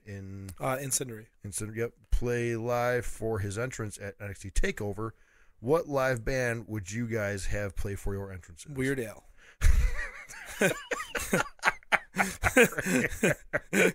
Great timing on that one. I just have you ever seen when fucking Motorhead plays for Triple H at WrestleMania? Coolest. Like the best part is one, Lemmy starts. He just says, "We're Motorhead and we will kick your ass." Yeah, it's fucking awesome. Very true. And just like it's so like, you know, you've been watching like it's. You know, so late in the show, you've been watching wrestling for 2 or 3 hours. You're seeing these big, like, specimens of men with, like, fucking tights on and oiled and muscular. Yeah. And then, like, Lemmy, it's just like, you just see him and you're like, what? He looks like a zombie or something. Yeah. Looks like he came from the deep. Yeah. And then literally, like, and then, you know, and then they had Triple H fucking come up from the stage. That was awesome. And, like, compared to, like, he just looks like a superhuman science experiments compared to the rest of the band. Yeah, it's like, awesome. What the fuck? It was so fucking so awesome. Cool. I don't know on that one. Like, I feel like original Pantera just playing the domination breakdown. Like that's it. You just as like it's just do do do do do do do and like that original lineup from their prime. Do. Like Phil Anselmo doesn't even have to be there. He's just there moshing on stage. And then like you hear the guitars go wow, dun, dun, dun, dun, dun, like, and then we come out. You just march to the ring. Yeah. Yeah. Insane. Honestly, my answer is fucking, like you said, Weird Al could fucking play. I don't care. If I had a live band playing my entrance It'd be insane. at a fucking big wrestling show, I've accomplished my goals. Yeah. Like, it's fucking awesome. Like I said, I don't care if it's whoever. It's fucking awesome. That's from Gage. Thanks, man. And Matt Heeks. Hey guys, love the podcast and look forward to listening every week. I have a question for each of you. Jesse, what is your favorite match you have ever had? Let me go to the question 2 here. And Andy, what is your favorite E-Tid song? Can't wait to see E-Tid at Slam Dunk next year and hope to see Jesse wrestle in the UK soon. Heat's in the ring, brothers. Hell yeah. Hell yeah, Matt. What's your favorite E-Tid song? My favorite, I don't know, man. That's a hard one. It's like, for me, I love playing Fear and Loathing, or Fear and Trembling. Yeah. Like, I love playing that song. song. You got the fucking sweet opening riff. Yeah. It's just a fun song to play, too. Yeah. And I love that tuning. Like, we have, like, for guitar nerds. Yeah. It's like low A, high A. So it's like standard tuning with a low A. Yeah. And it just sounds pretty. Like, you get that low ringing over everything. And, like, when that low note comes in, that, like, the heavy riff towards the end of the song, like the da-da-da-da-da-da, it just always breaks down perfectly and feels great. Yeah. I came up with a great idea, too, by the way. Like, he just said that. Uh-huh. So, go ahead. You say your thing, and then I'm going to tell you what we're going to do. One of them, I can't think of, like, just one off the top of my head. One of the coolest moments of my life was the Brian Pillman Memorial event in 2000, because I trained at HWA in Cincinnati, and our big show of the year was we did a memorial for Brian Pillman. All the proceeds went to his family, and like basically like WWF and WCW guys would come in and do the show on their own dime, and they would just come in and do the show for free. And I was on the first year I lived there, I just worked security for it because I was just training, and then the second year, 2000, it was cool because they did like the pre-show, which was like they did a bunch of pre-show matches, and then my match was the opening match of like the real card. Yeah, and it was I don't remember, I think it was in Columbus, and it was 2,000 people, which is that I was fucking 20 years old, so that was like a huge, I mean, insane. I'm on a show with Edge, Christian, fucking the Hardys, like, you know what I mean, like, so that was like it was a huge show for me. My dad drove up with my grandfather from Buffalo to fucking watch, and it was like the perfect spot on the card. The crowd was just so fucking hot. We did a 4-way. It was cool too. Like, not to sound like a fucking mark, but I was the cruiserweight champion at the time. Yeah. And I had this one. I had my fucking cheerleader gimmick, and I had Brock Guffman was like my manager. So like us coming out, like we had like a good presence. I was a champ. Then it was versus Unibrow Matt Stryker versus Shark Boy versus Chad Collier, and we did a fucking.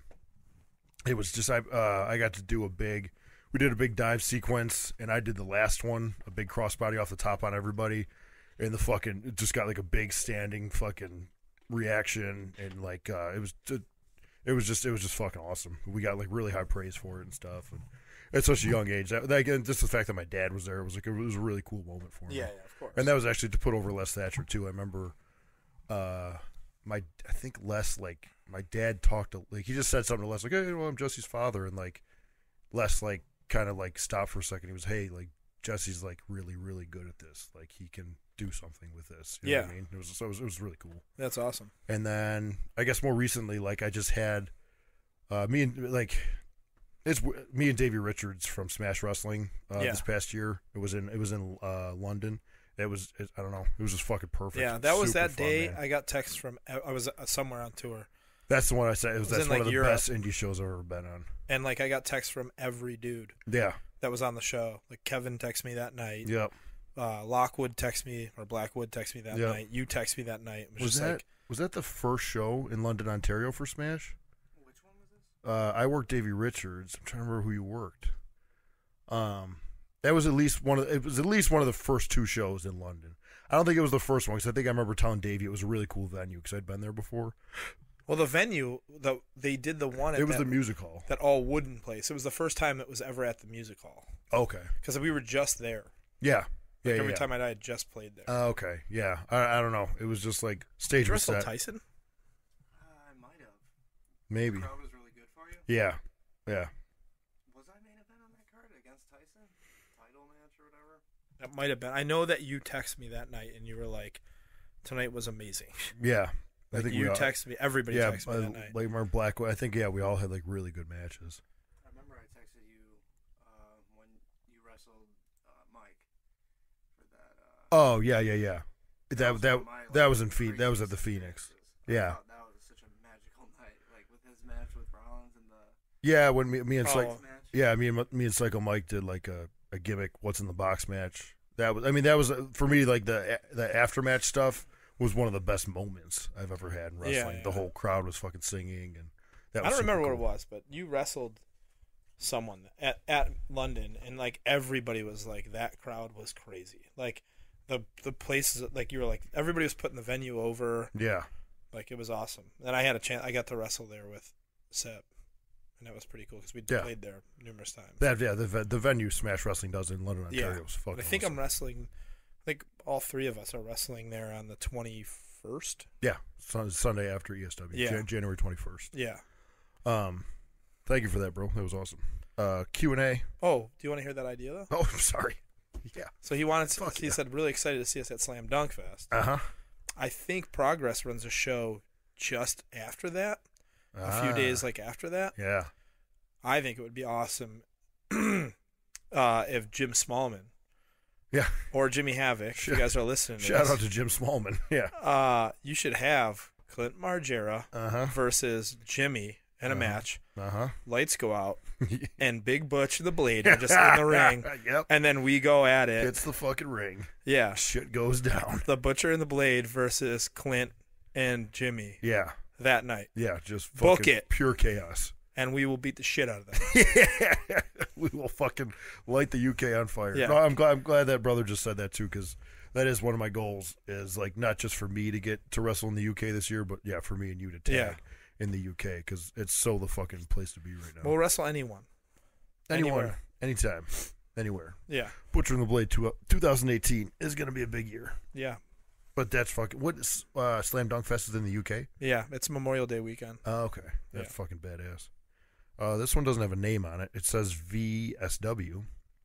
But if you could wrestle for WWE, New Japan, Ring of Honor, or Impact Wrestling, where would you go and why? And if you were to go to WWE, would you join Raw, SmackDown, or NXT? You want to go first? Where would you go? Well, that's pretty obvious. I would go to New Japan, Yeah. and that's because I've always liked Japanese wrestling yeah. more. Yeah. If the NXT, I would go to NXT if I was in WWE, yeah. just because I like the wrestling better.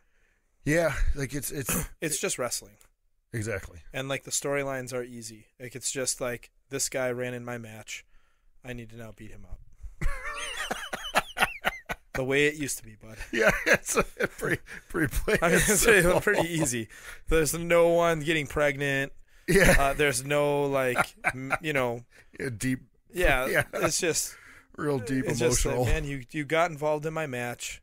Now I have I'm to gonna kick your fuck ass. you up. Yeah. It's Very easy. fucking awesome. Yeah, I don't know. I'm a big fan of like, of course, like WWE is the largest wrestling promotion in the world, but like, I don't know. There's so much cool shit coming up these days, and I mean, even with like Impact, where I work now, and Ring of Honor, and like everything's still on the rise. And it's I don't know, it's exciting to be a part of these small companies too that are Yeah. just growing and growing and growing. I like it's funny because you said that at the Christmas show when I mentioned that like I wasn't trying to make a statement that I like wrestle for Smash Wrestling, Yeah, but like they were the first ones. they to give me you. the opportunity to like do what I want to do with wrestling, and they're very open ears when I come up with something. And I'm like, hey man, I want to wrestle. Like, I just had a conversation with Seb about. I was like, dude, I just need reps. Like, Yeah. I'll wrestle anywhere. Put me on the smallest show. I don't care. Yep. You know what I mean? Like, and I like that there's like a family orientation, and it made me feel really good. Like when you said that about like you were sitting next to Seb or James or something like that, and they were like, man, that was really cool. Oh that yeah, he said that. meant a lot. Yeah, and it was I didn't, I guess it just came out like the most natural thing because I feel like that's my family wrestling wise, you know what I Yeah. mean? So They said they definitely gave you your first Yeah, opportunity. Yeah. They just keep giving me my opportunity. Well, I'd say about Smash Wrestling all the time. They're literally running 3-4 shows a month. Yeah. It's fucking unreal. It's awesome. Ryan, the headline is Old ECW House Shows. Ryan at Zert. I used to go to the ECW house shows at the Flickinger Center. So did I. Same There with me. were always two dudes with airbrush shirts sitting up front. Big Stuff. I remember Mr. Big Stuff. Oh yeah, Mr. Big Stuff. About 600, He was 700 pounds. everywhere. Yeah, everywhere. Mr. Big Stuff and Crazy Cruz. I don't remember Crazy Cruz. Yeah, I don't remember Crazy Cruise. Definitely Mr. They Big seemed Stuff. like they were pretty cool. Yeah. Mr. Big Stuff was the guy. He was a African American brother, Yeah. like a good 600-700 pounds. Oh yeah. Yeah, and I liked. wore an like one of those 80s airbrush T-shirts that said Mr. Big Stuff Yeah. on it. It's funny because like still going to wrestling shows now, I love when there's champions in the crowd. Oh And like the first champ I ever saw was Mr. Big Stuff. yeah, I remember like calling like, "Well, champ is here. Like, is he getting in the ring?" yeah. Obviously, you know. Yeah. Like he was at. I remember I went into like a Monday Night Nitro, that was at the Odd. It wouldn't have been at the Odd. It was already at at First Niagara. Yeah. And Mr. Big Stuff being there. Yeah, if you He was went everywhere. if you went to a wrestling event, he He was there, but he was there. the first champ I saw. Yeah, did he have belts? Oh yeah, He carried yeah, belts? he was Okay, a champ. of course. So like he was a champion, world champion. Yeah. And I remember like seeing Mr. Big Stuff and like making that joke, like, well, the champ's right there. Yeah. Like, at some point We've in time, already seen. yeah, when Sting gets in the ring, he's probably going to be offended that the champ's here, and call him out. A Spotlight will hit him. Yeah. He'll go walk his way to the ring. At ESW shows, they got like weird, like Leather Brother that is a champ. You know what I'm talking about? Might be a dual champ. You know what I'm talking Oh, about? Yeah, like that weird dude that's always wearing like a leather jacket and has like fingerless gloves Fingerless on. gloves. That's what I The was gonna champ say, is yeah. there. And I'm always wondering why young Kevin Bennett isn't calling the champ out. Champion versus Obviously champion. you must be offended that this guy from claiming a world championship is in your turf. house. Like, you're the champ. It's a big problem. So, I mean, on January 20th, when the Butcher and the Blade debuts at ESW, St. Johnsburg Fire Hall, if the champ shows up, Kev, I feel like you got to grab the mic and go for him, man. Fuck yeah. Oh, shit. Yo, it sucks that you're a baby face here. Because Kevin Bennett in Toronto would call that shindy prick out. Oh, hell yeah. Like, he'd be like, and you should shut your mouth, you shindy prick. shindy Get prick. that title off your shoulder. If you ever get the Get that title a chop zone. in Toronto, please call the champ out. Like, because there's always a champ Yeah, there's. in the crowd. See people with belts Yeah, in it was- Toronto? Oh, my God. Yeah. Hell yeah. I don't Yes. feel like I see as many. I don't see as many And not as champions. many, but they're there. Yeah. They're like almost every single show. There's a champ in the crowd. I'll call them out next time. Yeah, Yeah, please like, do. Like, you do one of those things, even if they don't say anything. It's got to be like, and shut your mouth, you shindy prick. With your fake belt. Yeah. Why aren't you in this ring? I could honestly do an entire podcast on those On the champs? on the champs or the ECW shows at the Burt Flickinger Guys, Center in Buffalo. If I was to make my You're really excited one of the about questions, champs right now. one of the questions that we get asked a lot is, what is your Mount Rushmore of wrestling? Yeah, Mr. Big Mr. Stuff, Big Stuff, Leather Brother, Leather Brother ESW. from. We just need two. I of would them. love an airbrush T-shirt with just champs on it. Leather Oh Brother my from God. ESW is It awesome. would be amazing. And I don't mean to get fucking morbid, but I mean those Mr. Big Stuff. There's no way he's alive. Exactly. If that's what you're getting that at. yeah, that was like because he asked like any updates on those guys. I'm gonna say there's a good chance Mr. Big Stuff Yeah. ain't around anymore. There might be an obit somewhere online. Yeah, like he was large. Oh, man. And unless it went the total opposite direction, which I hope, and he fucking Yeah. got on the right track, lost all that weight, got He's the Mr. Right Stuff got now. yeah, Mr. Right Stuff. He's like a super jacked Yeah. personal trainer in California. He or turned something. into Bobby Lashley. He's like, I actually became the champ. Yeah, Just, like, he became seriously. the real champ of Yeah, everything. here I am. Oh shit, I love talking about champs. Okay, this is a big one or a long one.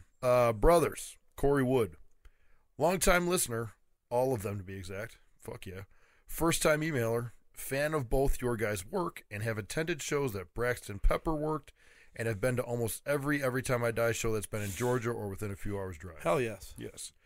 Andy may remember me as the guy who gave him the cut-off Pantera shirt after a show in South Carolina Oh yeah. about 5 years ago. Yes. There it is. Still have it. What is a sleeveless Pantera shirt? Yep. Do you remember which one? It was. I want to say. Oh man, this is gonna be. If I'm wrong. Yeah. Was it Sorry to the? call you out. Because I know, dude. Not saying people give me shirts all the time. Yeah. But there was one. It was definitely triple XL. Uh-huh. Fuck yeah. And I'm handsome size, his brother called it earlier. Yeah, I think it was the 101 Proof Oh yeah. Pantera shirt. Yeah. I think. It's nice tight 3X. I know that I definitely wore, like for a while I had one that I wore regularly that someone gave me, and it was. It's just been a while since I wore like a band shirt. Yeah. I always wear like Violent Gentleman stuff. Yeah. Or wrestling I'm stuff. more of a feel guy Uh-huh. than what's on What's the shirt actually anymore. on the shirt? Yeah. You know, You're not wearing a Gildar. I want to say it's a 101. It was a 101 Proof shirt.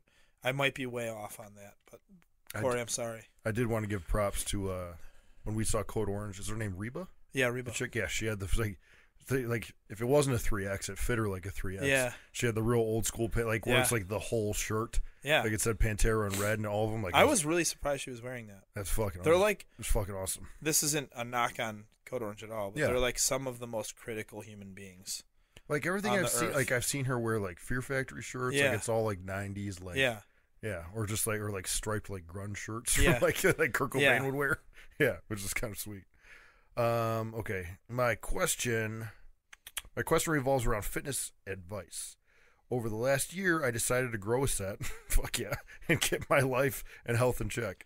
Stop smoking, cut back my drinking, and started eating a healthier fashion.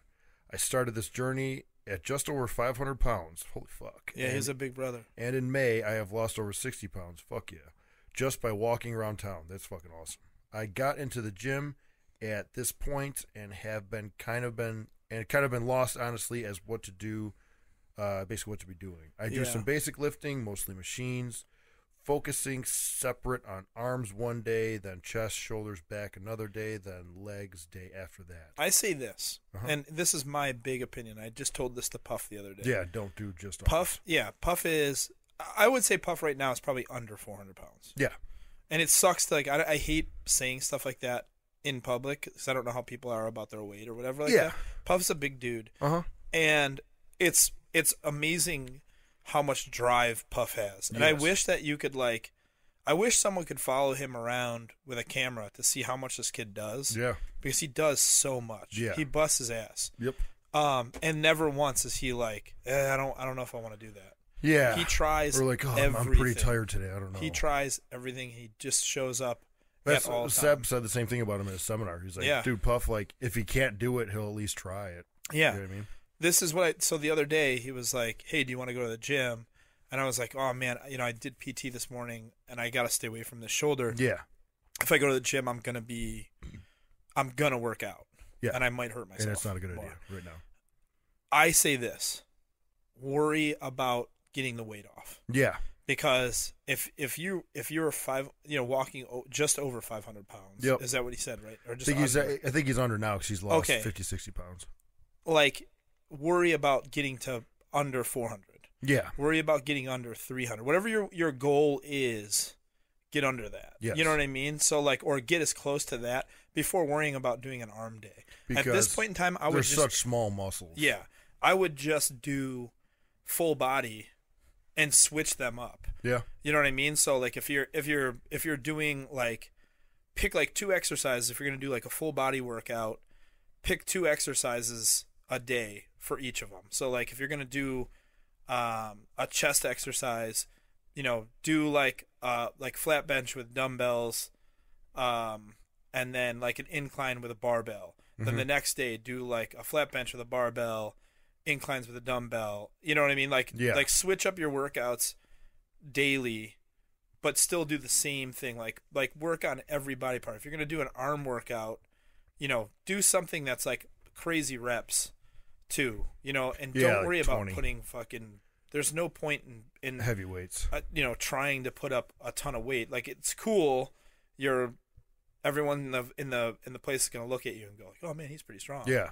But like, who gives a shit?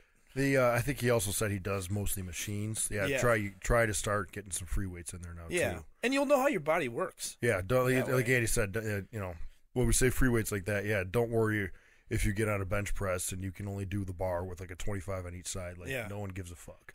Just You need to do high reps. You can't no resting longer than 60 seconds in between sets, and you just keep moving and sweating. Yeah, I put Puff through a circuit the other day. That literally, Oh, yeah, that was good. we legit. I had him do 4 sets of this thing.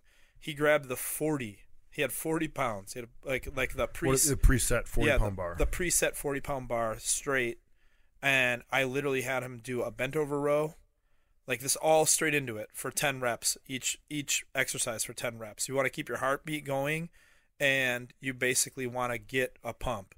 So it's like basically like running a sprint with your whole body. Yeah, was it back squats to start? So yeah, what you're doing is you're doing a bent over row, Yep. an upright row, up to a military press, up to down with a squat, into a good morning, up and over to a straight leg deadlift, to a curl, Yep. like just a normal curl, set the bar down, do 10 push-ups. Yeah. That was, Takes- and that was all 10 reps. Yep, 60 seconds. Yeah. Boom, do it again. One after another. And you can switch those up any way you can. Like, think 6 to 7 workouts. Something that's going to work your legs, your arms, your shoulders, your back. Everything is going to get worked on at one point in time, and it basically puts your body in like shock. I'll say shock mode. It's like, oh shit, like I'm going. Yeah. And then your heartbeat's going like this, and it's not running because, like, dude, I weigh 240 pounds. I can't run. My knees are shot. Yep. My hips are shot. So when I know I want to get some cardio, it's easy for me to just go do these high rep, like we do the ladder. We did the ladder push-up. The thing. push-ups, yeah. Like on a Smith machine, you just go on the ground, you do 10 push-ups, up one rung, up one rung, up one 10 rung, push-ups, up 10 one rung. push-ups, 10 push-ups. So you're doing 70 push-ups within a minute, Yeah. and you're doing it at different angles. It just blows you the fuck up. Then he also said, there's more info here. I do a lot of treadmill cardio on days I don't lift and get a couple days rest in there too, which is good. Yeah, make sure you're getting your cardio in too. Yeah. If you're doing the treadmill, like you said, just like walking it like an incline is good. I don't know. I really like the bike. It's good for the knees. If you're a heavy set guy, you might have knee problems. Elliptical for the knees too. Yeah. Elliptical is really nice. Yeah, for me, ellipticals like you got to find one that you like. Some Yeah. of them are kind of shit. Dude, the but, ones at reps are yeah, like, that one you were on, is good. Really that good. blew me up the other day. If you can find a good elliptical, they're the bottom. As of this email, I'm down to 390, so that's awesome. He's under 400. Hell pounds. yeah, dude. That's fucking sweet. I've hit that classic plateau where no matter how much I'm working out and keeping my diet in check, the weight is just froze. The weight is just froze on me. I'm intrigued by powerlifting and want to try some new stuff in the gym. What are some go-to lifts to get the journey started? And do you have any other ideas for cardio other than a treadmill elliptical to spice things up here? Appreciate both you good brothers, and we'll continue to support you guys in all you do. Heat's in the ring. Yeah. Corey, thanks, Corey. Yeah, like if he's interested in like powerlifting, like Yeah. I don't know, like I'm really big on like Dude, like finding powerlifting, somebody. you want to get into powerlifting, Yeah, just start doing basic lifts. yeah, it's the Like bench, you do your squat, bench, deadlift. squat, deadlift, and overhead press. Yeah, Like that is the backbone to powerlifting. and the beauty of all this stuff is, I mean, you can literally just Google like deadlift form, Yeah, or YouTube, and you can find how to do all these exercises like on YouTube. There's videos. of shit. Message me after you listen to this. Tweet me or message the kick-ass Twitter? Corey Twitter. Ask me what the app that Puff has. Puff has an app that he uses where he just types in a body part and then literally like 800 exercises come up. Oh yeah, and with like actual good diagrams. I don't know what the app is. yeah. But it's great. Like for a dude that's like trying to learn more, it's good. That's perfect. You know, at 40 years old, like I know what my body reacts to more than other things. Yeah. Like I'm more of a powerlifting guy. Jesse's more of a bodybuilding guy. So Yeah. it's cool to kind of adapt some other methods into your workout too. So like I know that if I go work out with Jesse, it's definitely way different than what I'm doing. So Yeah. plateau wise, when you hit that plateau, you're going to hit plateaus no matter what. Yeah. And it's just your body. I think it's your mind just playing with you, saying like, "Oh, let's see how strong this fucker is." Yeah. You just have Change to some shit up. just stay fucking strong, Yeah. because you'll get through it. It might not be for another a couple months. Yep. But you'll get through it. It's just your body saying, "Hey, I'm really used to what you're doing right now. Mm-hmm. Please change it up." That's like it's It's awesome because what you're doing down to 390 right now is fucking amazing, and it's not like what you're doing is wrong. It's just like Andy's saying, your body is used to it, so now like you've plateaued. Basically, you're not going to make any more changes without making changes. You know what I mean, like to your diet and to your exercise. I really you've just got to shock your system. That circuit training is definitely going to help. Like it's another kind of cardio. Yeah, you're just doing it with weights. And like you were saying, for like if you're bored with the cardio, like I had Puff do this the other day, and like I do it a lot too. You can get an app on your phone for Tabata. Tabata is just you're going as hard as you can at something for 20 seconds. You rest for 10 seconds, then you go back to it for 20 seconds. It's generally eight rounds of that. So like you can download, like I have an app. It's just like a Tabata interval clock, where a buzzer will go off 20 seconds, buzzer goes off for 10 to rest, and it counts how many rounds you're in. So you want to do 8 rounds. Like me and Puff did the battle ropes. Yeah. We did ropes, hard as you can go, 20 seconds, rest 10 seconds. 20 seconds, hard as you can go, rest 10 seconds. So you can do that with battle ropes. You can do that with ball slams. Like find just like body weight exercises or like functional exercises like that, and do Tabata. That's good for cardio too. Yeah. Just for something to change it up. Yeah. Like you said, besides a treadmill or an elliptical, because that can get kind of tedious. Yeah. But yeah, just like Andy said, yeah, please tweet at us and we'll get you that app that Puff uses. Yeah. And Tabata will. Yeah, and that's the fucking, like I said, the beauty of this stuff is like all the shit we're talking about. You can Google and YouTube all this stuff now. I wouldn't be surprised if the app that Puff has too. Yeah. It probably tells you the exercise. I bet you can click on it and there's probably a video of the guy diagram for sure, or diagram showing you how to do it. So keep at it, man. That's what you're doing is fucking amazing. There's also tug time, and that is could be like a 3-hour thing. Cardio session. Just go through, different things and just get your tug on. Yeah, luckily, get to the point where you're about to spray. Stop. Change it up. Luckily, that's all on the internet too. You can just go to Pornhub.com. Yeah, and fucking you just get to the point where you're about to spray. Chill out. Go to, like a marathon pace, not a sprint, and then find something else. Tug. It's kind of like interval training where you're 20 seconds on, like 10 seconds off. As hard as you can go. Just chill out. It's Tugbata. It's a new app I have out for someone trying to get abs in their dick. Pud Williams, Tugbata. Tugbata. It's here is lesbian porn for 40 seconds, 20 seconds off, right into 20 like more seconds of anal power mish for this bit. Here's a little bit. Here's a scene from a kitchen. Yeah, some chick on the phone. Yeah, and you're just tugging for 40-second intervals, and then just going to a nice taffy pole for 20 seconds. Tugbata.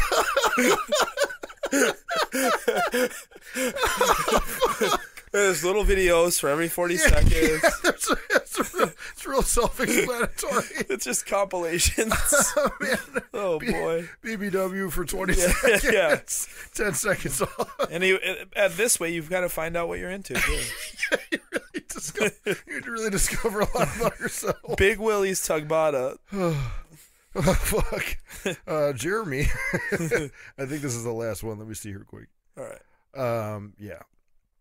Jeremy. Sorry, guys. I lost it. Is this our longest one yet? Our longest podcast? Oh, fuck, for real? We're going on like 3 hours Oh, here. boy. Who cares? I love it. This is a quick one. Andy Kaufman's. It's not even really a question. Andy Kaufman's place in wrestling history and the best heels past present. Someone just asked that. I think Did they really? yeah. I think what's his name? Did we talk about this before? Jeremy. Yeah. Jeremy. Yeah, I want to say he like hit me up on Twitter. He asked on Twitter this, and or maybe he asked me in person. That maybe at the Xmas show. Someone asked me that at the Christmas show. Maybe that's it. And my answer was he wasn't a wrestler, so I technically can't put him in like a heel.